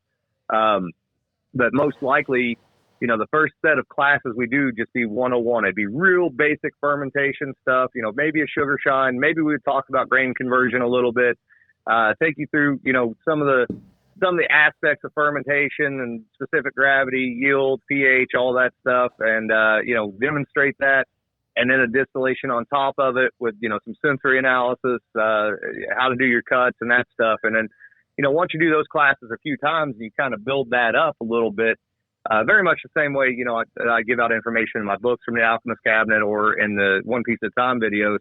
Then you can sort of start putting together classes that are much more advanced, or even bring in people from the outside to potentially teach some classes too. So that's great, man. Calling all dog lovers, say hello to Spencer Lee's, offering freeze-dried pet treats, crafted with care and bursting with flavor. Spencer Lee's treats are the ultimate reward for your four-legged friend. Made from single ingredients and freeze-dried to perfection, these treats are packed with all the goodness your pup craves. Be sure to visit Spencer Lee's on Facebook or Instagram for updates and website information. I was asking about you mentioned I think I heard you say that there was going to be at least a humidor down there. Is there any plans for any kind of lounge indoor smoking area? Is it going to be just outdoor and get cigars? What's the plan there? As far as I know, there are plans for an indoor area. I think that might be that VIP area that I spoke about. I don't know how quickly that part will be open because they're kind of focused on getting the distillery and hotel mostly done at this point. So it may take us a little while to get to that point. But yes, there will be indoor areas for cigar smoking, which is pretty damn cool. That is awesome. Honestly, down there, I mean, you're in the hills. If you get down there in January, it's going to be cold. It's Indiana winters, right? Chance for snows to come through, but what a great place to be able to go for a weekend with your significant other and just be able to enjoy some time away. I mean, obviously our cell phone connection is a little rough right now, right? So it's you're kind of out there. You're out there, and it's in a really nice area. We just get sit back, relax, and this sounds like a great place to go visit for that kind of thing. Yeah. Well, one of the other cool things is, we have an event center and all that stuff too. So there's possibilities for unique events. People can rent the area, etc. I know there's, I don't know if this is happening for sure yet or not, but there was talk about a group of paranormal podcasters that I work with from time to time. They're starting to do conventions every year, and I think that we might be doing a convention for them later this fall. So it'll even have like conference space or where you can do weddings or anything like that. Okay, great. Now I want to go back to some of the distillate stuff. You talked about all the projects with agave. So you're getting agave syrup or honey or okay, just shipped up to you from Mexico. Yep. That's pretty much the extent of it, and kind of going into that and understanding the market, and it's the weird contraction that the bourbon's going through right now, and agave still seems to be doing pretty damn well. Even U.S. made agave, which surprises me, and like I said, I would never tell anybody this is our answer to tequila or mezcal. This is its own thing. Agave syrup does not have the complexities that true tequila or mezcal has, but we can add some unique complexities using some of our yeast strains, as well as, like I said, the smoked rye and that sort of thing. That's amazing. Yeah, I love mezcal. I'm a big fan of Oaxacan mezcal specifically. It has a little bit less of the smoky overtones, but some really, really good stuff. So we know where you're getting your agave from down there. Where are you going to source your grain from? So the vast majority of it will come from Indiana, from Sugar Creek Malt Company. There'll probably be some outside inputs. We may even buy some rosin rye from my good friend Laura out in Pennsylvania and bring that in, not for rye whiskey, but maybe for this agave thing in particular. As far as the sunflower malt and stuff like that for the moonshines, I'm going to do a lot of that myself. There at the distillery, have a very small, very, very small, like just an expanded home style sort of malting facility with 5-gallon buckets and tables and dehydrators and all that stuff, all the weirdness I like to do anyways. But the goal is to get as much of it here from Indiana as we can. It's Old Homestead in Indiana. It should mostly come from Indiana if possible. That's awesome. Yeah, lots of sunflower farms kind of in Indiana. Yeah. I love that you're malting the sunflower yourself. I think that's just so cool. Can you even buy malted sunflower from anywhere? I don't know that I've ever even heard of that before. I've never heard of that, no. Well, I could probably talk Caleb into doing it up at Sugar Creek, but I'm not sure that he'd have time or the want to do it. And it's such a small amount for that moonshine that's no big deal. It's I got onto that, so a lot of everything I do is sort of a tribute to the past or a tribute to friends and stuff like that. So my brother Michael Stallings, Moonshine Mike, who passed away a couple years ago, he did a lot of moonshine from sunflowers, and we shared recipes back and forth, and he'd do riffs on my stuff and I'd do riffs on his stuff. So I started malting them, and then I got a pizza oven. This is craziness. This will be set up over there too. And I use hickory wood, and then I'd take those malted sunflowers while they're still wet and put them on a cookie sheet, and then basically roast them, right? Really get that earthy, funky weirdness out there. So it's a different experience from anything else that's out there for sure.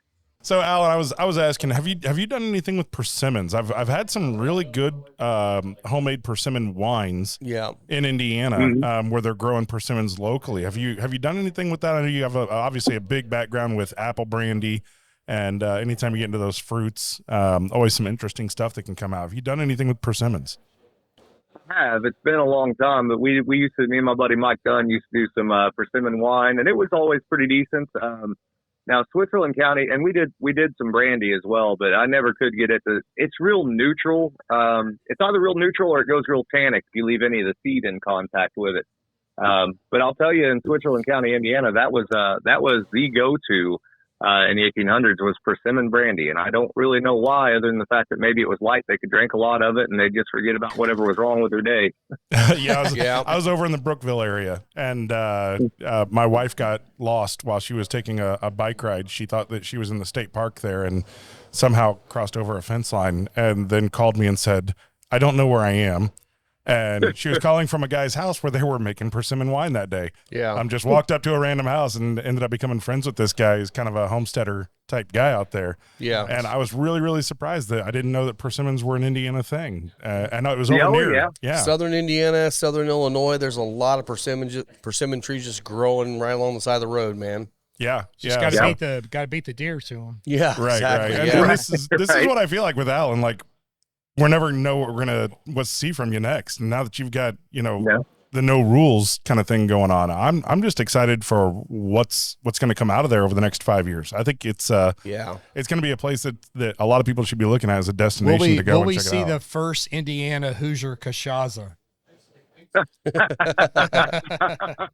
Well, I do have some sugarcane growing in my greenhouse right now, so it is a distinct possibility. You can grow sugarcane in southern Indiana, believe it or not. You can grow it in northern Indiana. So, Nice. and that's one of the beautiful things about this too is agriculturally. Let me make sure you guys still there before I ran on. we got you. Okay. Agriculturally, and with this whole thing with any of these products, if it makes financial sense, we think there's a market for it. Let's poke it with a stick and see what happens. So, I grow a lot of botanicals. I'll be able to grow a lot of my botanicals over there as well. And have access to high strangeness in the world of distillation for sure. So, I think anything is on the table and anything's possible. Definitely, things like Fleener Peach Brandy. That's going to happen. Yeah. Oh, cool. I love that. So I had an opportunity to listen to Hunter Smith, the former punter for the Super Bowl winning Colts team. He talked about his farm that he has. For those that don't know, he's over in Zionsville and he has a farm that he does an open market every Saturday. And seeing he's become a real proponent of kind of these small farms that are growing these crops that you're talking about, right? These kind of small batch crops and even raising livestock, that kind of stuff. So I think there's a lot of opportunity, especially with the tradition of farming in Indiana and the home farm, which might be 100 acres. And now to try and, grow corn or soybeans and be competing with commercial, it's just not a thing. You can't survive that way. But you start looking at apple orchards, you start looking at persimmons or sugarcane or any number of peaches and all the things that are possible to grow in Indiana.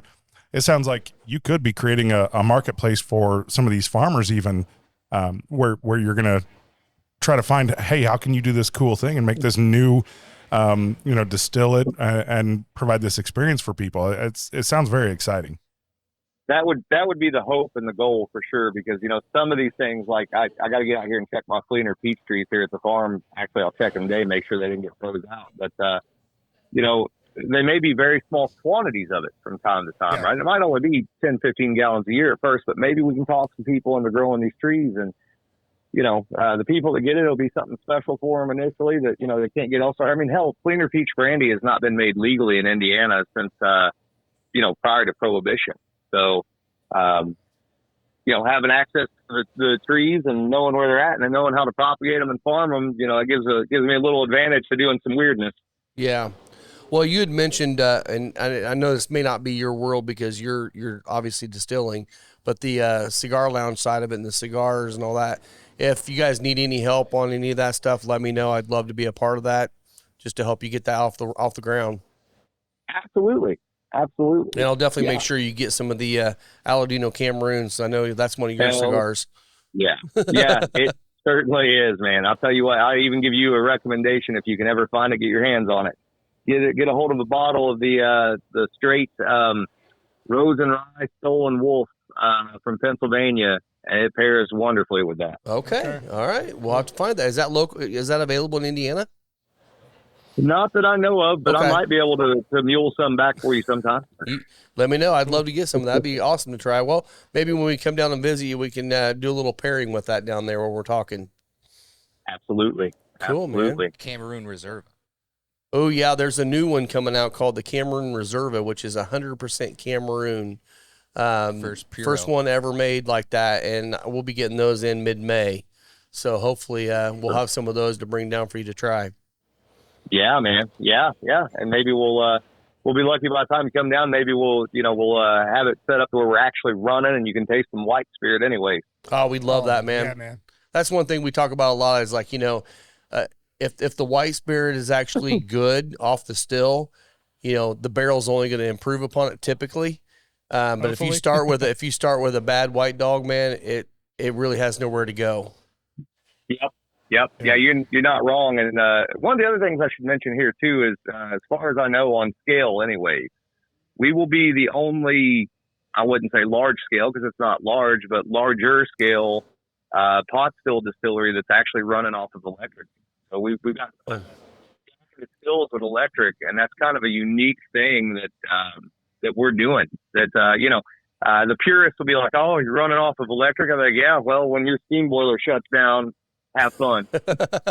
Yeah, because you were doing the wood burner there for a while, weren't you? Well, we did. I've done wood at home. I've done wood at Mount Vernon. I've done propane at home in the past, and I've done when I was doing all that stuff, and then at Spirits of French Lick, it was all straight up steam boiler, and nothing wrong with that. But I think there's something. I'm all about creating complexities as far as tools on stills, but when it comes to the things that actually the heart of the engine of the whole thing that drives it, the simpler it is, the better, as far as I'm concerned. Yeah. Absolutely. So obviously this is a lot about driving, people to your location there, the hotel, the experience. I'm assuming you're also hoping to distribute at some point. I would suspect that we will. I mean, there's been some initial conversations about that possibility, whether it be the brown spirits that we talked about that Moondrops produced for us, or whether it be,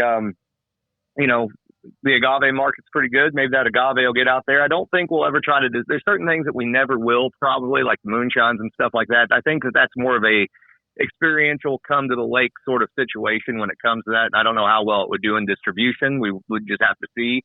But yeah, I think over time, I don't think we're trying to hit, a bunch of states or anything like that. I think certainly we want to have some distribution in our backyard in Indiana. And, I've got friends in, certain markets all over the United States that there seem to be certain markets where my style of distillation does really well. And so I've got a kind of a running list of those, as well as Canada. I've always done well in Canada. So okay, nice. Well, and once you get that sunflower, done, we definitely have to acquire some bottles of that to be playing around with for sure. Yeah, for sure. I love it. It's a cool thing. I just, if I'm going to do a moonshine, it ain't going to be a regular, corn sugar shine sort of thing, man. It's got to have an alchemical twist to it and be related to Indiana. And hey, you know what? When you say sunshine, it just kind of makes you smile. There was this whole southern Indiana thing. There used to be what they called New Albany, the sunny side of the river. So yeah, let's lean into it. Well, I think, from what it sounds like, with this earthiness, funkiness that you're going to get from the sunflower shine, like it's going to go pair well with a cigar. Like we got to find a cigar to pair with it for sure. Oh yeah, absolutely. Yeah. Well, and like I said, having two variations of it, both the clear and then also this light Amburana. I'm not huge on Amburana, so a lot of times with that, I actually do a multiple use Amburana thing, and it's literally just for a couple days. All it needs is a little kiss. Yeah. Well, you and I talked about that, how much I absolutely hate Amburana. And when we were down there at the distillery with you doing the pick, we tried the one that you had the Amburana in there for maybe a day at that point. And yep. I said that it's perfect where it is, and you were right there. You're like, yeah, it doesn't need more than this. And I don't mind. I don't mind the flavor of Amburana. I don't like it when they age it for months on end, and it just gets so tannic, and the funk is not a good funk. Or a first fill. First fill is just so aggressive. Yeah. Yep. Well, and with the sunshine in particular, because you have some of that roasted sunflower thing, some of that more earthy, funky thing. The reason the Amburana works with it is because it's complete contrast. It's complete 180, right? And it's just a flavor bridge that you're building and a balance that you're building there. And I don't know, I might have gotten drunk on that a few times in my lifetime. So. I don't doubt that. No way. So are you guys going to be doing, basically, since I know you're not going through full distribution, are you going to do anything self-distributed? Like, are you going to be doing picks, anything down the road? Oh, yeah. Good. And I should say, I do think that we will have distribution. I just don't know what the entirety of that looks like yet, what the plan is of that yet. But yeah, certainly there will be barrel picks down the road. Good. Things of that nature. We'll also have, I think we're going to do a cool thing in the tasting room, or maybe even for events and stuff. So I've got a good relationship, in the home distilling community with several producers such as Bad Motivator barrels and 1030 barrels. So they do these cool little barrels that are not, the cheap gimmick barrels. These actually imitate a full-size barrel. So like the Bad Mo is a 2-gallon. It's stainless steel on 3 sides with an oak head on the end of it. The 1030 is the same way, but it's a 750 milliliter. You might be able to come to the gift shop, buy you a bottle of white spirit or several bottles of white spirit and buy you one of those barrels and age it yourself, or maybe even work out stuff with weddings and stuff like that where people wanted to lay down a barrel for their wedding. They could do that. Oh, that's cool, man. Yeah, I love Great that. idea. Yeah. I love the fact that you have this to be able to do all kinds of new things and try new things, see what sticks, see what doesn't. But the no rules thing is pretty unique to your industry. So kudos to you to be able to get that set up. Great. Yeah, man. If you're gonna be small, you gotta be fast. Amen. Yeah. Yeah, I love it. Well, anything else you want to share about your venture, or what you want to talk about right now? Man, I think mostly thank you guys for the support, and then I also definitely want to shout out my team there. At Old Homestead again. Heather Seitzer and her husband Bob as well, and then Steve Bartels and Steve Shirk and Jolie Kasperzak and my dad. I mean, it really is a family situation, and it feels like a family situation, and their support is awesome. The other thing I'll say here is I don't want anybody to have any wrong ideas here. There's no bad relationship with Spirits of French Lick. They are part of the Black Forest. Yep. They hired in Justin Whaley, who was my assistant distiller, to be the head distiller there. And I, there's great whiskey laid down there. We laid down 3,800 barrels in the 8 years I was there, double pot distilled. I mean, that's pretty impressive. Yeah. Good stuff. And I look forward to seeing what they do as well. And keeping that relationship on the positive side and helping everybody out within the Black Forest, because it's all got to be, we're building a thing here in the Black Forest where, maybe in time there can even be a little mini distillery trail just within the Black Forest. So yeah, Justin's going to have to stop his cage fighting career and really focus now on running the show there, right? Well, I hope he laughs at this and knows that I'm picking on him a little bit. He's going to have to stop his TikTok career in order to focus on making. There you go. Well, it seems like Justin's a good guy. We it met seems him like and he's great. Yeah, it seems like he's getting to be a little more active, and he sounds excited, just like the excitement I hear in your voice too. So, good things coming from everybody down there for sure. And I love the idea of a Black Forest whiskey trail. Like hell yeah. Yeah, some sort of making your own trail. Well, and it's nice too with you guys. You can go down there, and it doesn't matter what kind of spirits you like, whether it be beer or wine or whiskeys or moonshine or whatever. They can come to one stop, and everybody's going to be having a great time. Yeah. I love that. Yeah, well, and the collaborative effort there too. Think about this with the brewery, the winery, and distillery all in one location, right? All of them use barrels to some degree. We talked agave spirits. Now let's imagine what happens to an agave spirit when you throw it into a barrel, a wine barrel, or into a beer barrel, and just a few days. Let's just see what it does. Those little things of like, oh man, I'm gonna, here's an idea, here's a concept. I'm gonna go knock on DJ, who's the brewer next door. I'm gonna go knock on his door and see what kind of barrels he's got. Yeah. So this is kind of interesting because my wife and I took our family on a trip down the Pacific Coast Highway a few years ago. We ended up in Lompoc, right? Which Lompoc is kind of known for like the Air Force Base and a prison. It's not known for wine, right? It's California. You'd think there'd be wine, and there is. They have a wine ghetto, is what they call it. And we talked to a few of the wineries down there, and it was a very collaborative effort. They created a culture of kind of this south end of the wine growing area, and creating these really impressive wines that you couldn't get anywhere else in the country. And they didn't really ship, they didn't distribute. It was just, if you want this, you got to come here to our 6 to 10 wineries. And it sounds like, it's a very similar kind of thing with the Black Forest area and the same culture. I think so. And one of the things that I've thought about in the past, especially with Spring Mills operating on a historic basis, plus Spirits of French Lick, the new place over in Tell City, and with Old Homestead, is how cool would it be, if we're going to do this Black Forest thing, we're going to trade off of the Black Forest and the people who came before us, it'd be nice if we all did a Black Forest style apple brandy and everybody put their own spin on it. And maybe that comes out in 375. There's a little gift pack or something. You have to go from distillery to distillery and pick it up and, sort of bring this whole historic thing full circle in the future. So so all three of them, the brewery, the winery, and the distillery, are they all under the Old Homestead name? No. So the winery is Patoka Lake Winery. Old Homestead is just the hotel and the distillery, and then the man there, he's gonna punch me in the face. I can't remember the name of the brewery off the top of my head. It used to be up in Jasper. It was Lighthouse Brewing, and I can't remember what they've renamed it to now off the top of my head. And I do apologize, DJ. Feel free. You get one free punch, and I'll just take it. Well, we'll look it up, and we'll make sure it gets tagged in the video for sure. Awesome. Yeah, he makes great beer too, guys. I mean, and it's open now. Go in and grab your beer and enjoy. For sure. So there's going to be something there for everybody without a doubt. And, the capacity is, 1.21 gigawatts, right? It's just, we're going to run at it, Yeah. So, 100%. That's an awesome winery. The Patoka Lake Winery is awesome. Yeah. Me and Jen went there. We had a wedding that we filmed there a couple years ago. One of her friends. Well, and I know we have a ton of people that come in here that are lake people, and they're going to all the lakes and stuff. Definitely, for those of you to do that, go down there and check this place out because I feel like this is going to be a destination spot for a lot of people this year and in the coming years too. So I'm super excited for you guys. Yeah. There's two other projects I should mention here that you guys might be interested in too, real quick. Okay. So there is an IU distilling documentary coming.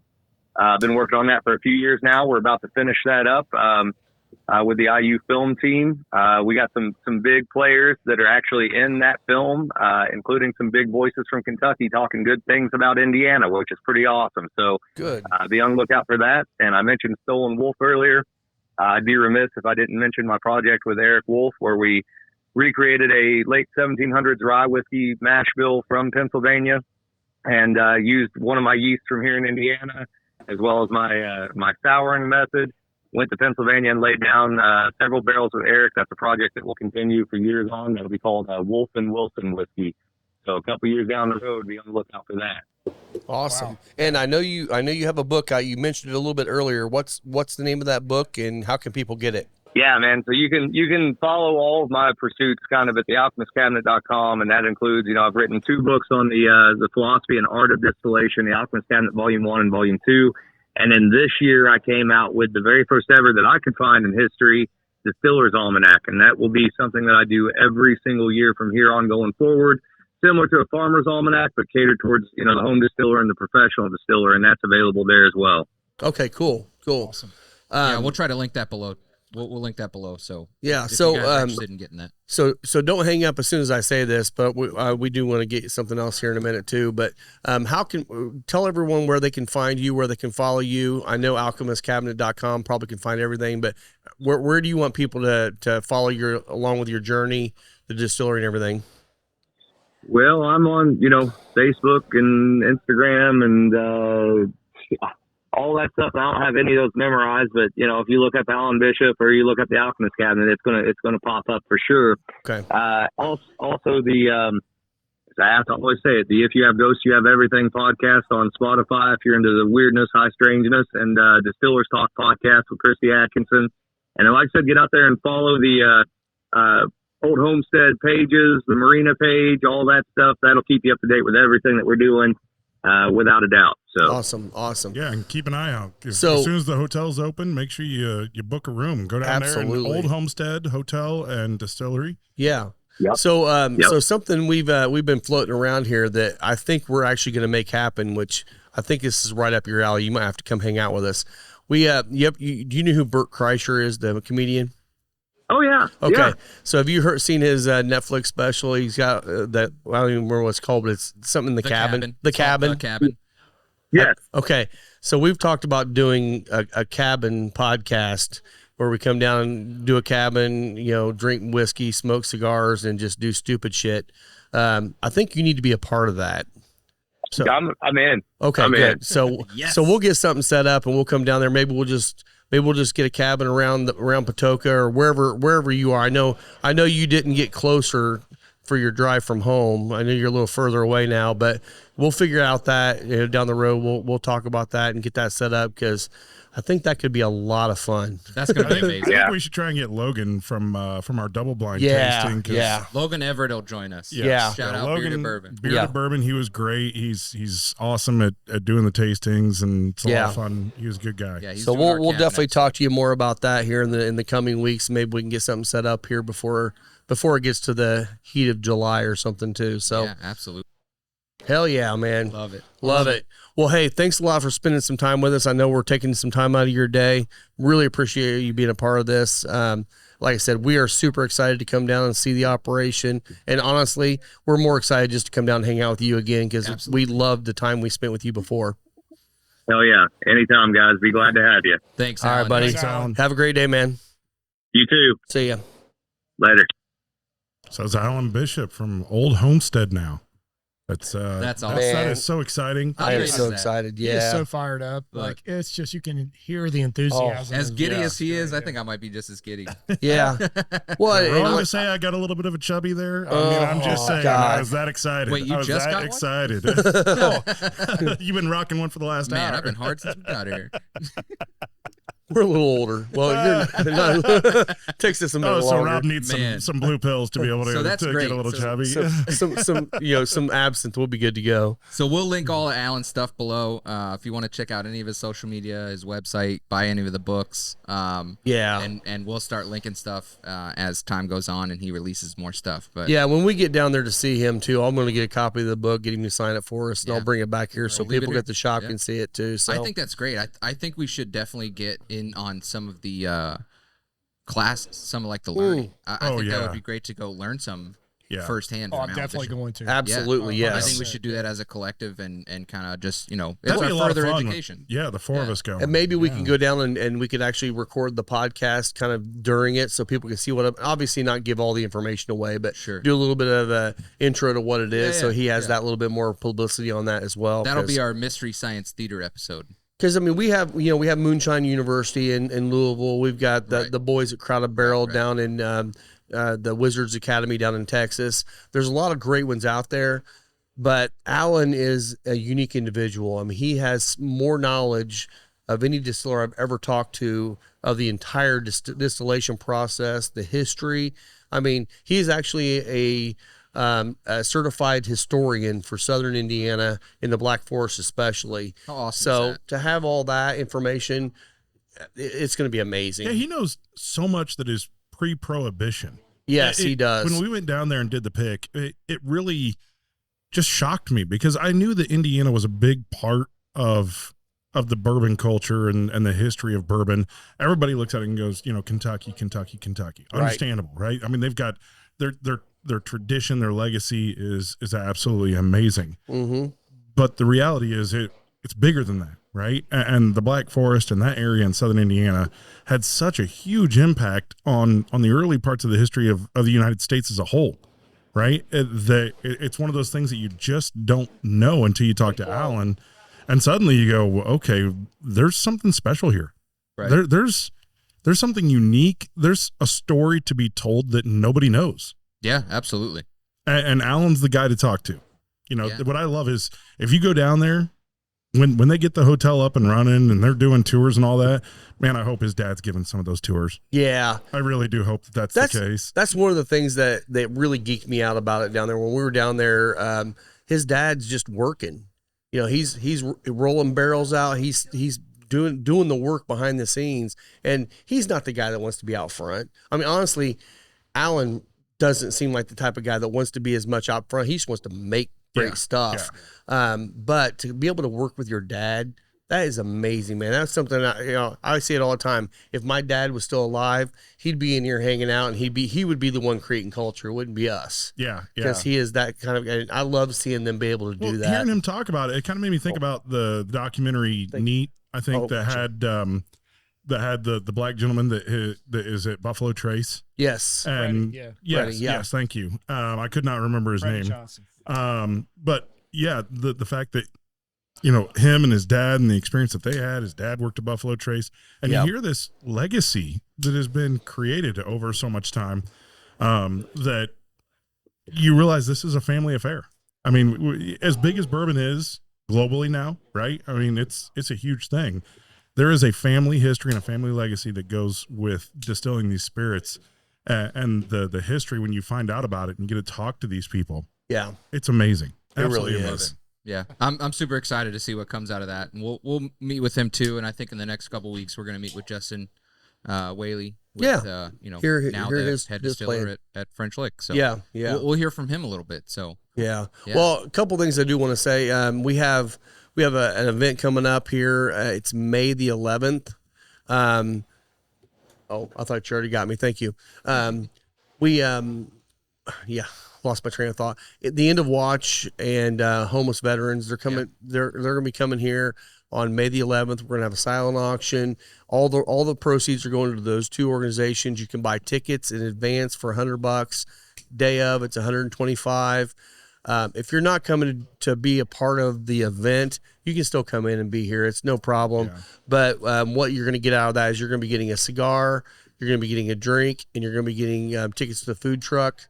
Plus, you're going to be donating to an amazing cause, two amazing causes. Well, it's a cause that we wish didn't have to exist. Exactly. Unfortunately, this week we did have some sad news that we lost a sheriff in Indiana. Yes, yes. Deputy, I think, from the sheriff's office. Right.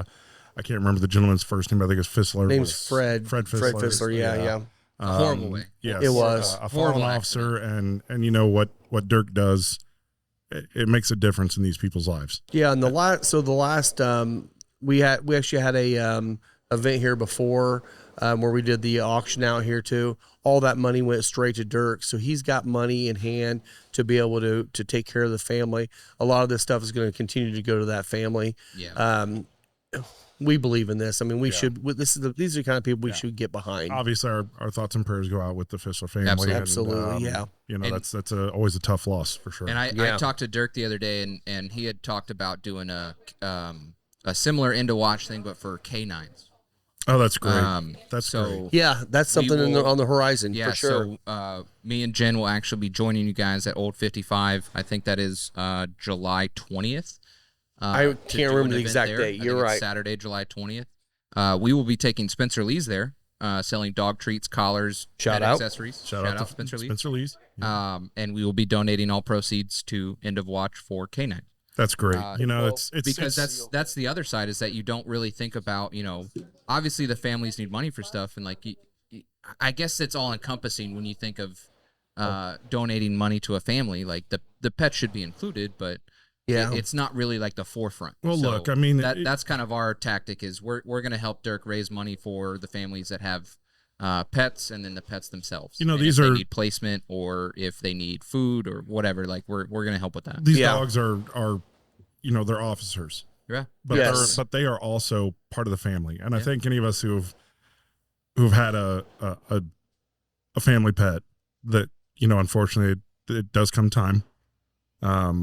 When it's their time, and my wife and I just had to experience this, and I would have never thought that it would have impacted me that way. I mean, it was so bad. We went down to Eric's wedding, and I missed the eclipse, and I think of at least one podcast episode because we just weren't ready to come home to an empty house. Yeah, and so it's really, really tough. Yeah. We had to put our dog Mario down, and it's bad enough when you can plan for it and it's happening. When you've got a dog that's in your family and they're serving the way that all of our officers do out there, and you lose that dog in the line of duty, that can hit really, really hard. So that's awesome, Mike. Yeah. That's so really, really great that you're doing that. We're going to help with that. We talked with a couple other people too. We'll talk about that on next week's podcast. Some other pet related things with West Fork and Arpo of Indy.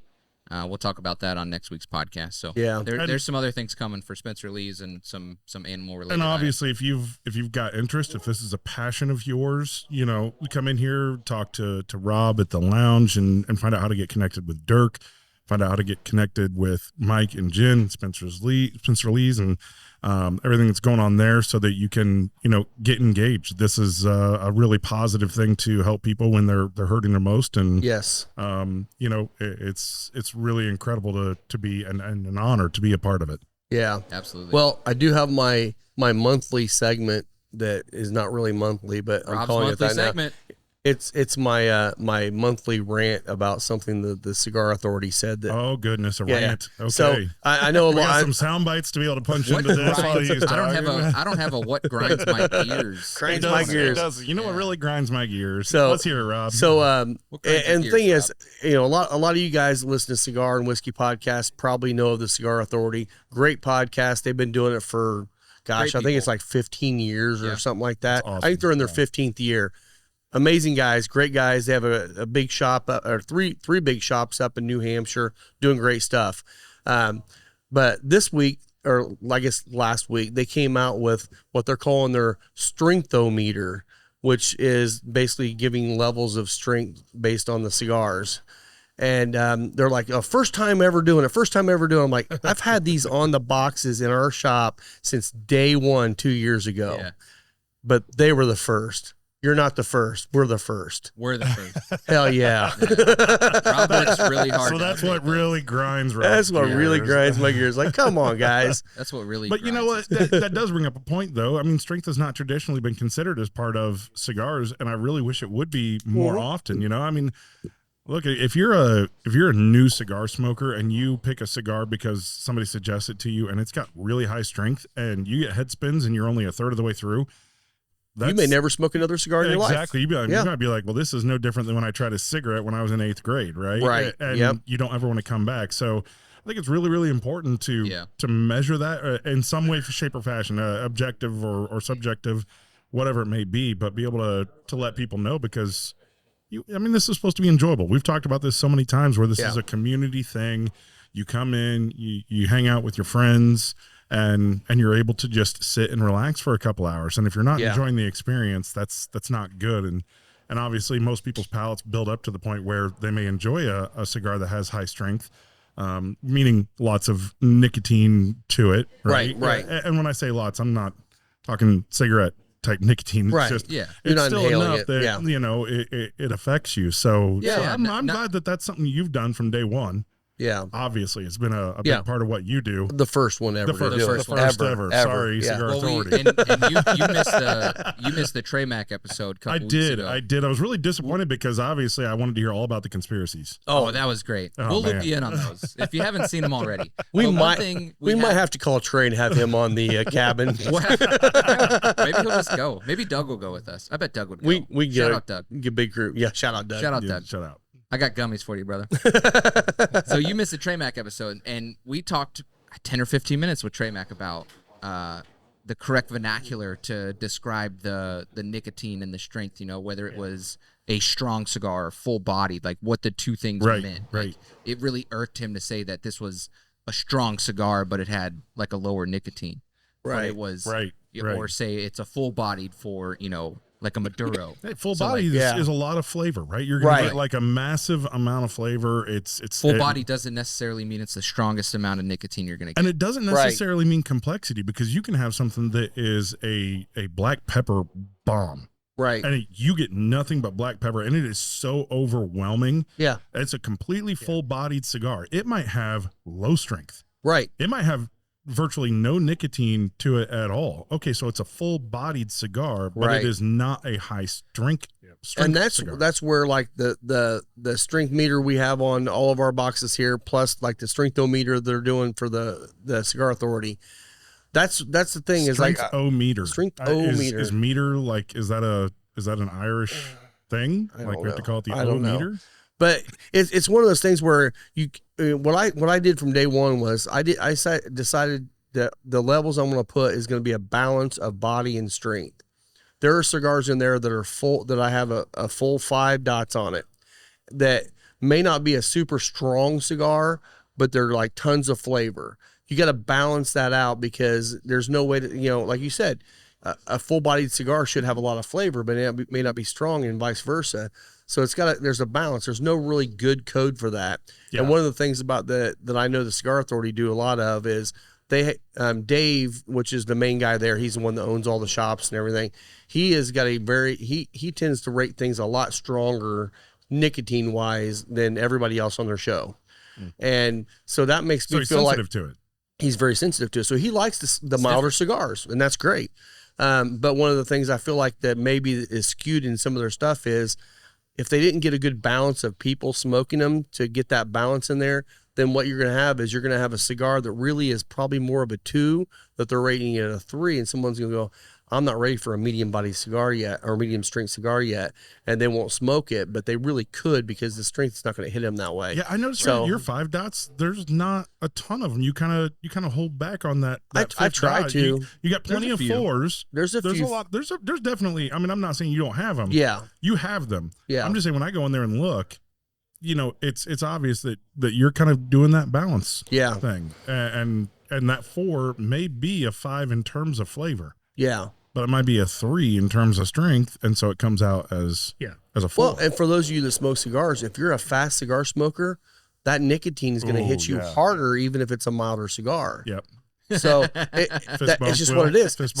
So one that might be might be a medium full might actually feel more like full to you because you're smoking it faster and the nicotine is hitting your system quicker. Yeah. It's a guessing game. It's all a guessing game. We can kind of put numbers on it, but it's really going to be about what you smoke and what you like. It's all subjective. I mean, it really it's no different than bourbon, right? I mean, yeah. We look at we're like, we should just call it the Chris Gordon effect. Oh, this is good. This one sucks. Like right? it. Yeah. That's all it is. All right, so we beat that to death. So, yes, we did. So Will actually went ahead and he went out and killed an emu and and made us some mystery meat nachos.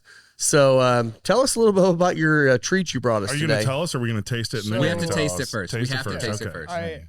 My sister and my niece and nephew visited on their spring break, and we went out shopping, and I was with my nephew. And my shit, we're getting rhinoceros. my nephew and I ran across this meat.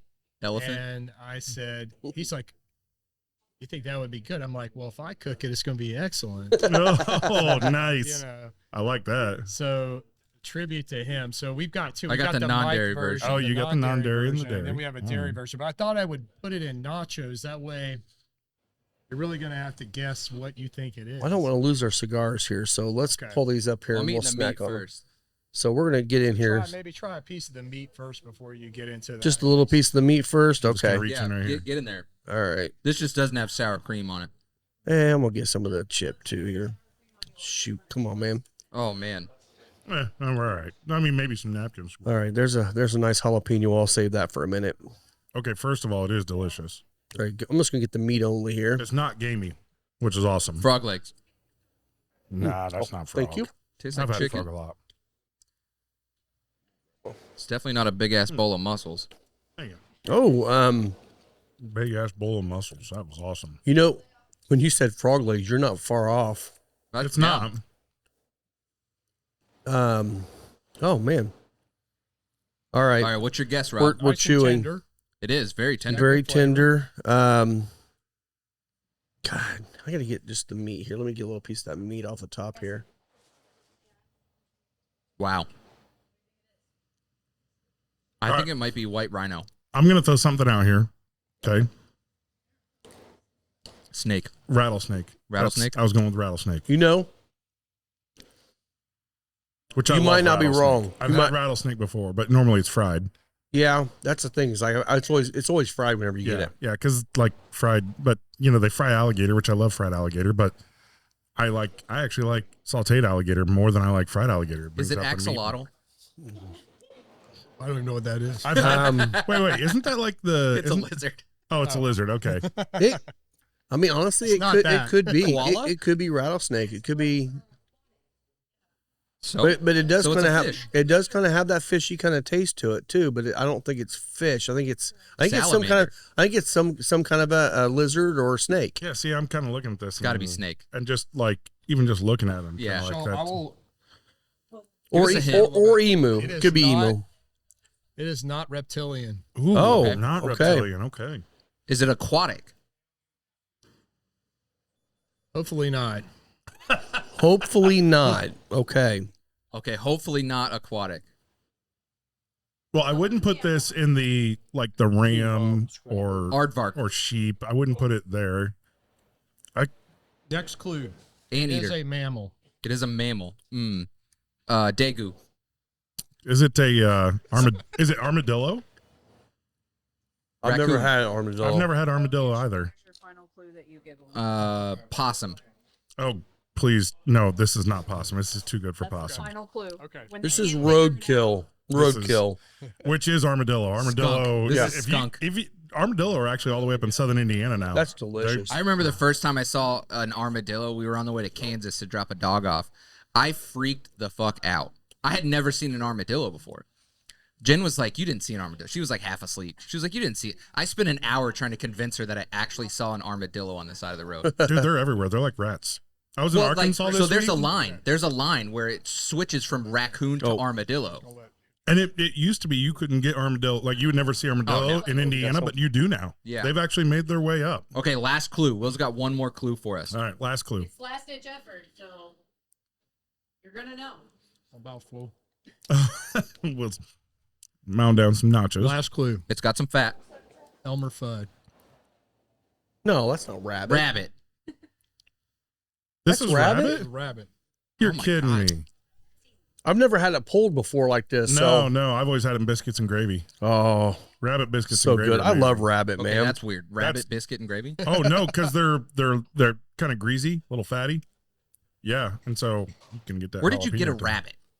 I got this rabbit at Kincaid's Hmm. meat market. Dude, you can get it here in Fishers, town. Yeah. Are you serious? You can get it at Smith Family Farms What the? over in Pendleton. Yeah.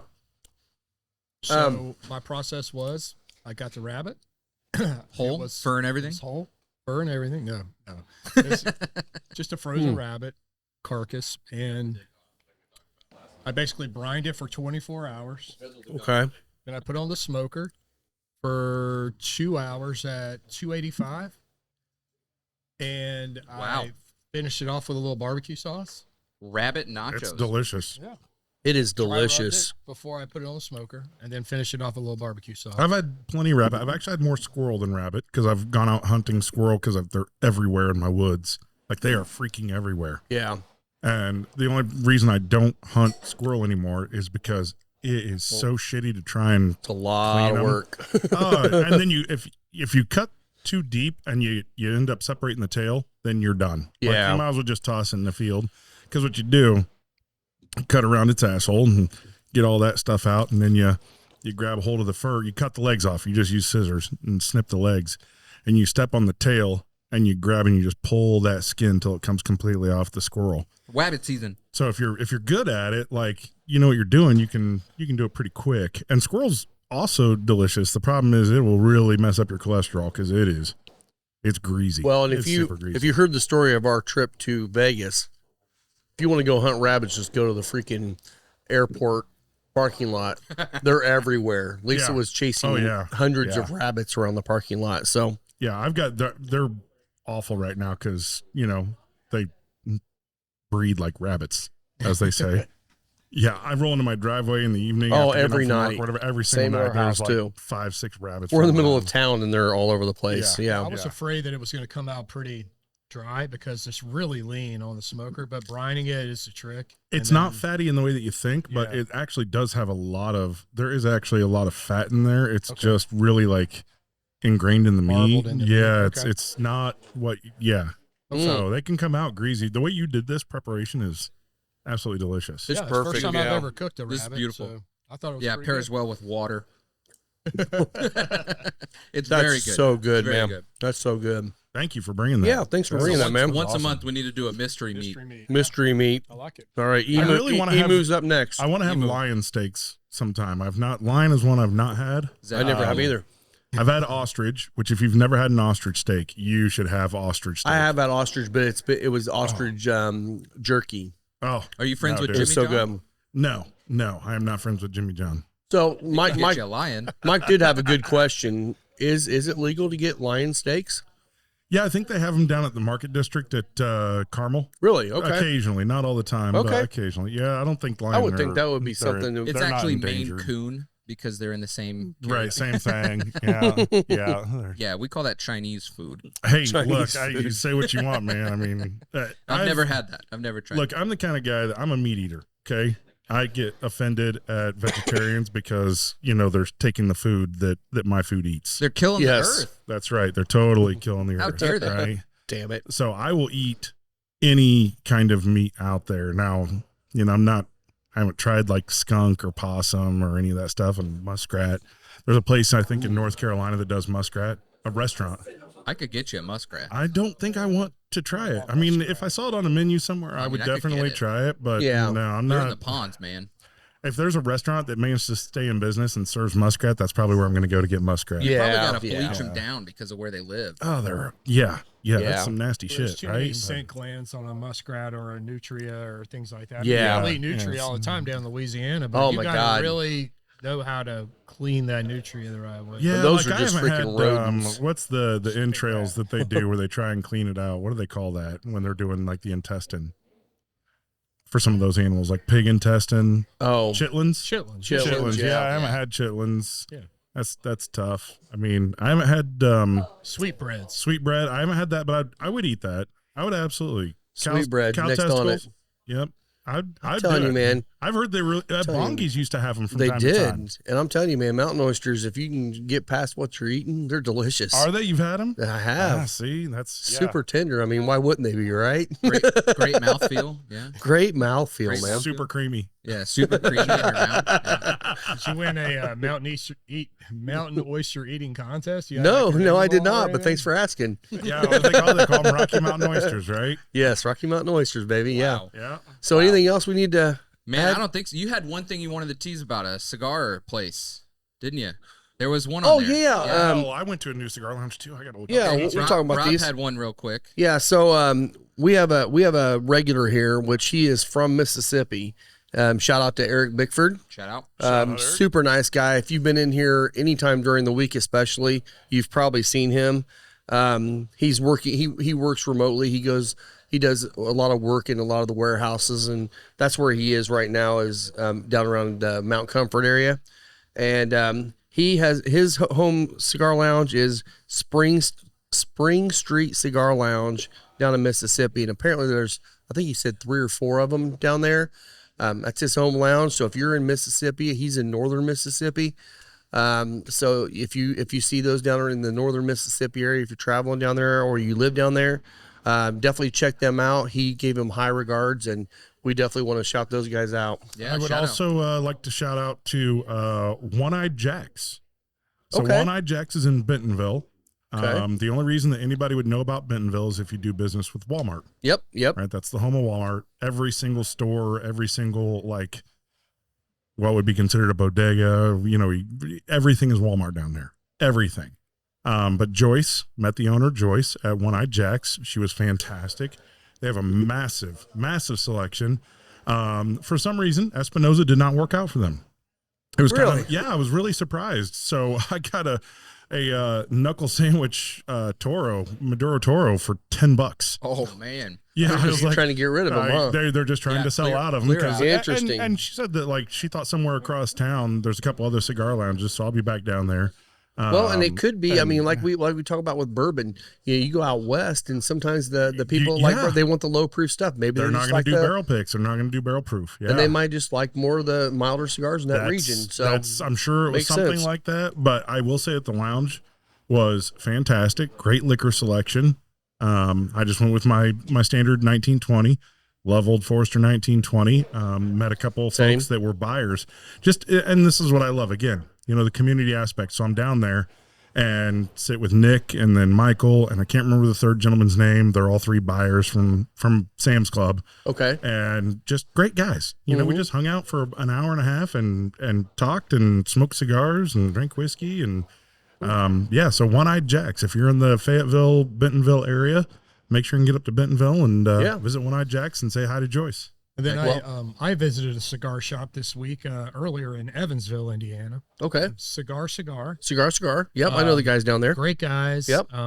Great humidor. Sat down, smoked a cigar, chatted with some folks that were in there just kind of hanging out.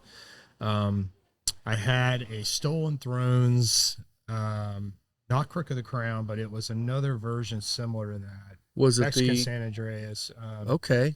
It wasn't the Yorktown Fleet. It was the Yorktown Fleet. Okay, That's okay. the one I had. Yep, we have that in there. And I also had a 20-acre farm. Drew Estate.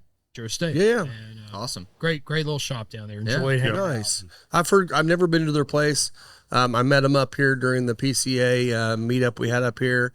Seemed like really great guys. I've heard great things about their place. So Yeah, definitely. awesome. If you're on the road, vacation, work, whatever, man, make sure to check out your local place there. Yeah. Right? Support them. Go out. Look, I take my own cigars with me, but anywhere I go in the world, I always try and look up a cigar lounge or a shop or something. Yeah. If there's a good bourbon bar, support local wherever you're at. Yeah. And one last thing, we are working on a deal right now with a certain massive distillery to be a lounge for them. One of the larger ones. Okay, One of the so now large we're setting the ones. teaser, but No. you can't just suddenly randomly I'm mention, gonna- by the way. There's no random to it. I'm going to say it right now. You're going to announce who you're, Well, who yeah, you're we're working going to with. put Jim. We're going to put Jim on the spot here. All right, Jim. This is a shout out to Jim, but also putting you on the spot. So I will. So maybe I won't say the whole thing, but Not the whole thing. so Jim works for Heaven Hill Distillery. Some and, things are happening. and we're gonna possibly be a Heaven Hill Distillery lounge. That's fantastic. Which will So, lead to some things. Which honestly, we Yes, we that's are huge. huge Heaven Hill fans here. That's big. Love everything they're Obviously. doing, and we're working on them to be a sponsor of the show, be a sponsor of the lounge, and yes, that's coming down the road. Which if you look at our bar, we have a lot of Heaven Hill offerings here because There's a lot. we love Heaven Hill. I'm going to close this lid. I don't know if people can see it on the YouTube, but this This beautiful ashtray. Padron Yeah. ashtray. I noticed that when I walked in. I didn't say anything about it, but it's fantastic. And we also have a new ashtray coming here at the end of the month. That's From going to be Espinosa. cool. We're not even. Okay, that's you fine. already talked That's about fine. it. Okay, we did. Okay, Yeah, yeah. you already told us Massive what it knuckle was. sandwich ashtray coming in, so Yeah, we'll have huge. that. That'll be our centerpiece right here on the big We can all table, share so it. That's how big it is. That's how big it is. Yeah, I think there's 6 fingers on it, so it'll be a lot bigger to It's gonna actually be use great. it. So So lots of good stuff going on at the Final Third Cigar and Yeah. Whiskey Lounge. Make sure and come out when you get a chance. If you're listening from a remote location, make a trip. Yeah. It's worth it. And you can definitely follow us on Instagram and Facebook because we have a lot of events going to be popping up over the next few months that are coming. We got just a few more days, and then we hit the month of May. Yes, we do. And what's in the month of May, Scott? The Indianapolis 500-mile sweepstakes race. Yes. That's what they used to call it. It's not just the Indy 500. Yep. But we will be putting a podcast on, I think, down there, right? Yes, sir. Yep. Okay. That's the game plan. We're going to be We're doing planning that. to do it on that Friday. My Nice. buddy Birthday. Josh, shout out to Josh. He's getting Shout out. married to Stephanie in lot 6. Yeah. That's going to be fun. Yeah, So heck yeah. been camping out with Josh for a lot of years now at the Indianapolis. Is the Motor actual Speedway. wedding in your campground? Your campground? Is you're it at? in our Your campground? spot? It's like Okay. basically at our spot is where the actual wedding ceremony is going to be. They're having a reception like a month later, but yeah, Nice. the actual wedding will be on the Saturday before the race. For those that don't know, Indianapolis 500 is always Memorial Day weekend, it's Sunday, and Unless it's raining. unless it's raining, and then it goes to Monday, and then But it's not Tuesday, raining. and however late it needs to go. But Yep. it is the single biggest single day sporting event in the world. Mm-hmm. Almost, well, depending on the year, 400,000 people Yep. come to the 2.5 mile oval. Yeah. And boy, I'll tell you, if you haven't been, I always get one of two reactions with people that come for the first time. It's like, that was cool, but that was crazy, and I'm good. Yeah. We had a blast. Or I'm going every single year, Yeah. which is Yeah. what happened to me back in 2001, and I haven't missed one since. Yeah. I still have to cancel a wedding for that. Yeah, you should probably cancel that sooner 'Cause rather I'm than going. later. Yeah. Yeah. So we'll be Yeah, out I'm there on Carb Day. Carb day. Yeah. Yeah. We're gonna have to figure that out because, man, I'm usually super drunk. Like, if you've not seen Super Drunk Scotty That- D Smokes, you will see it on Carb Day. So that might be drunken episode number that could one. be drunken episodes. We've had a couple drunken episodes that haven't been released, so I don't know. Maybe we do a little splicing. Maybe Mike does his production magic, and we put together a Just drunken a episode. montage there. of we drunken recorded 4 nonsense. hours. We got 13 minutes. It's great. right. That's probably about true. We're gonna be talking in cursive by noon. Oh Yes. yeah. By Oh, yeah. noon? Oh, Usually shoot. by about 10 a.m. Yeah. That's gonna be wild, man. Yeah. Everything's gonna be great. So It's gonna be a good yeah, time. we're gonna wrap this up. Yes. but Yes. we're gonna be tune in next week. Our next week's episode is gonna be at West Fork Whiskey. Yeah. We're gonna meet with Blake. I'm sorry to miss that, man. That's It Yeah. sucks that you're not gonna be there, Yeah, but I know. we'll be there. We're gonna meet with them and talk some about what West Fork's got going on. Yeah. Some future events and everything. So yeah, tune Yeah, in next week for awesome. that. So Rob, Awesome. where we got? Yeah, just follow me on Instagram, Final Third Cigar. We have the new podcast Instagram page. It's just called the Final Third Podcast. Follow us out there. Find me on Instagram at Cocky Wolverine. The Cocky Wolverine. And you can find me at Scotty D Smokes. Yeah, you can find me at Both the Visuals and Spencer Lee's. And like Rob said, make sure to follow us at The Final Third Podcast. Yeah, give us your best 5-star review. There you go. Yes. 5-star. Thanks, Cheers, guys. everyone. Cheers. See ya.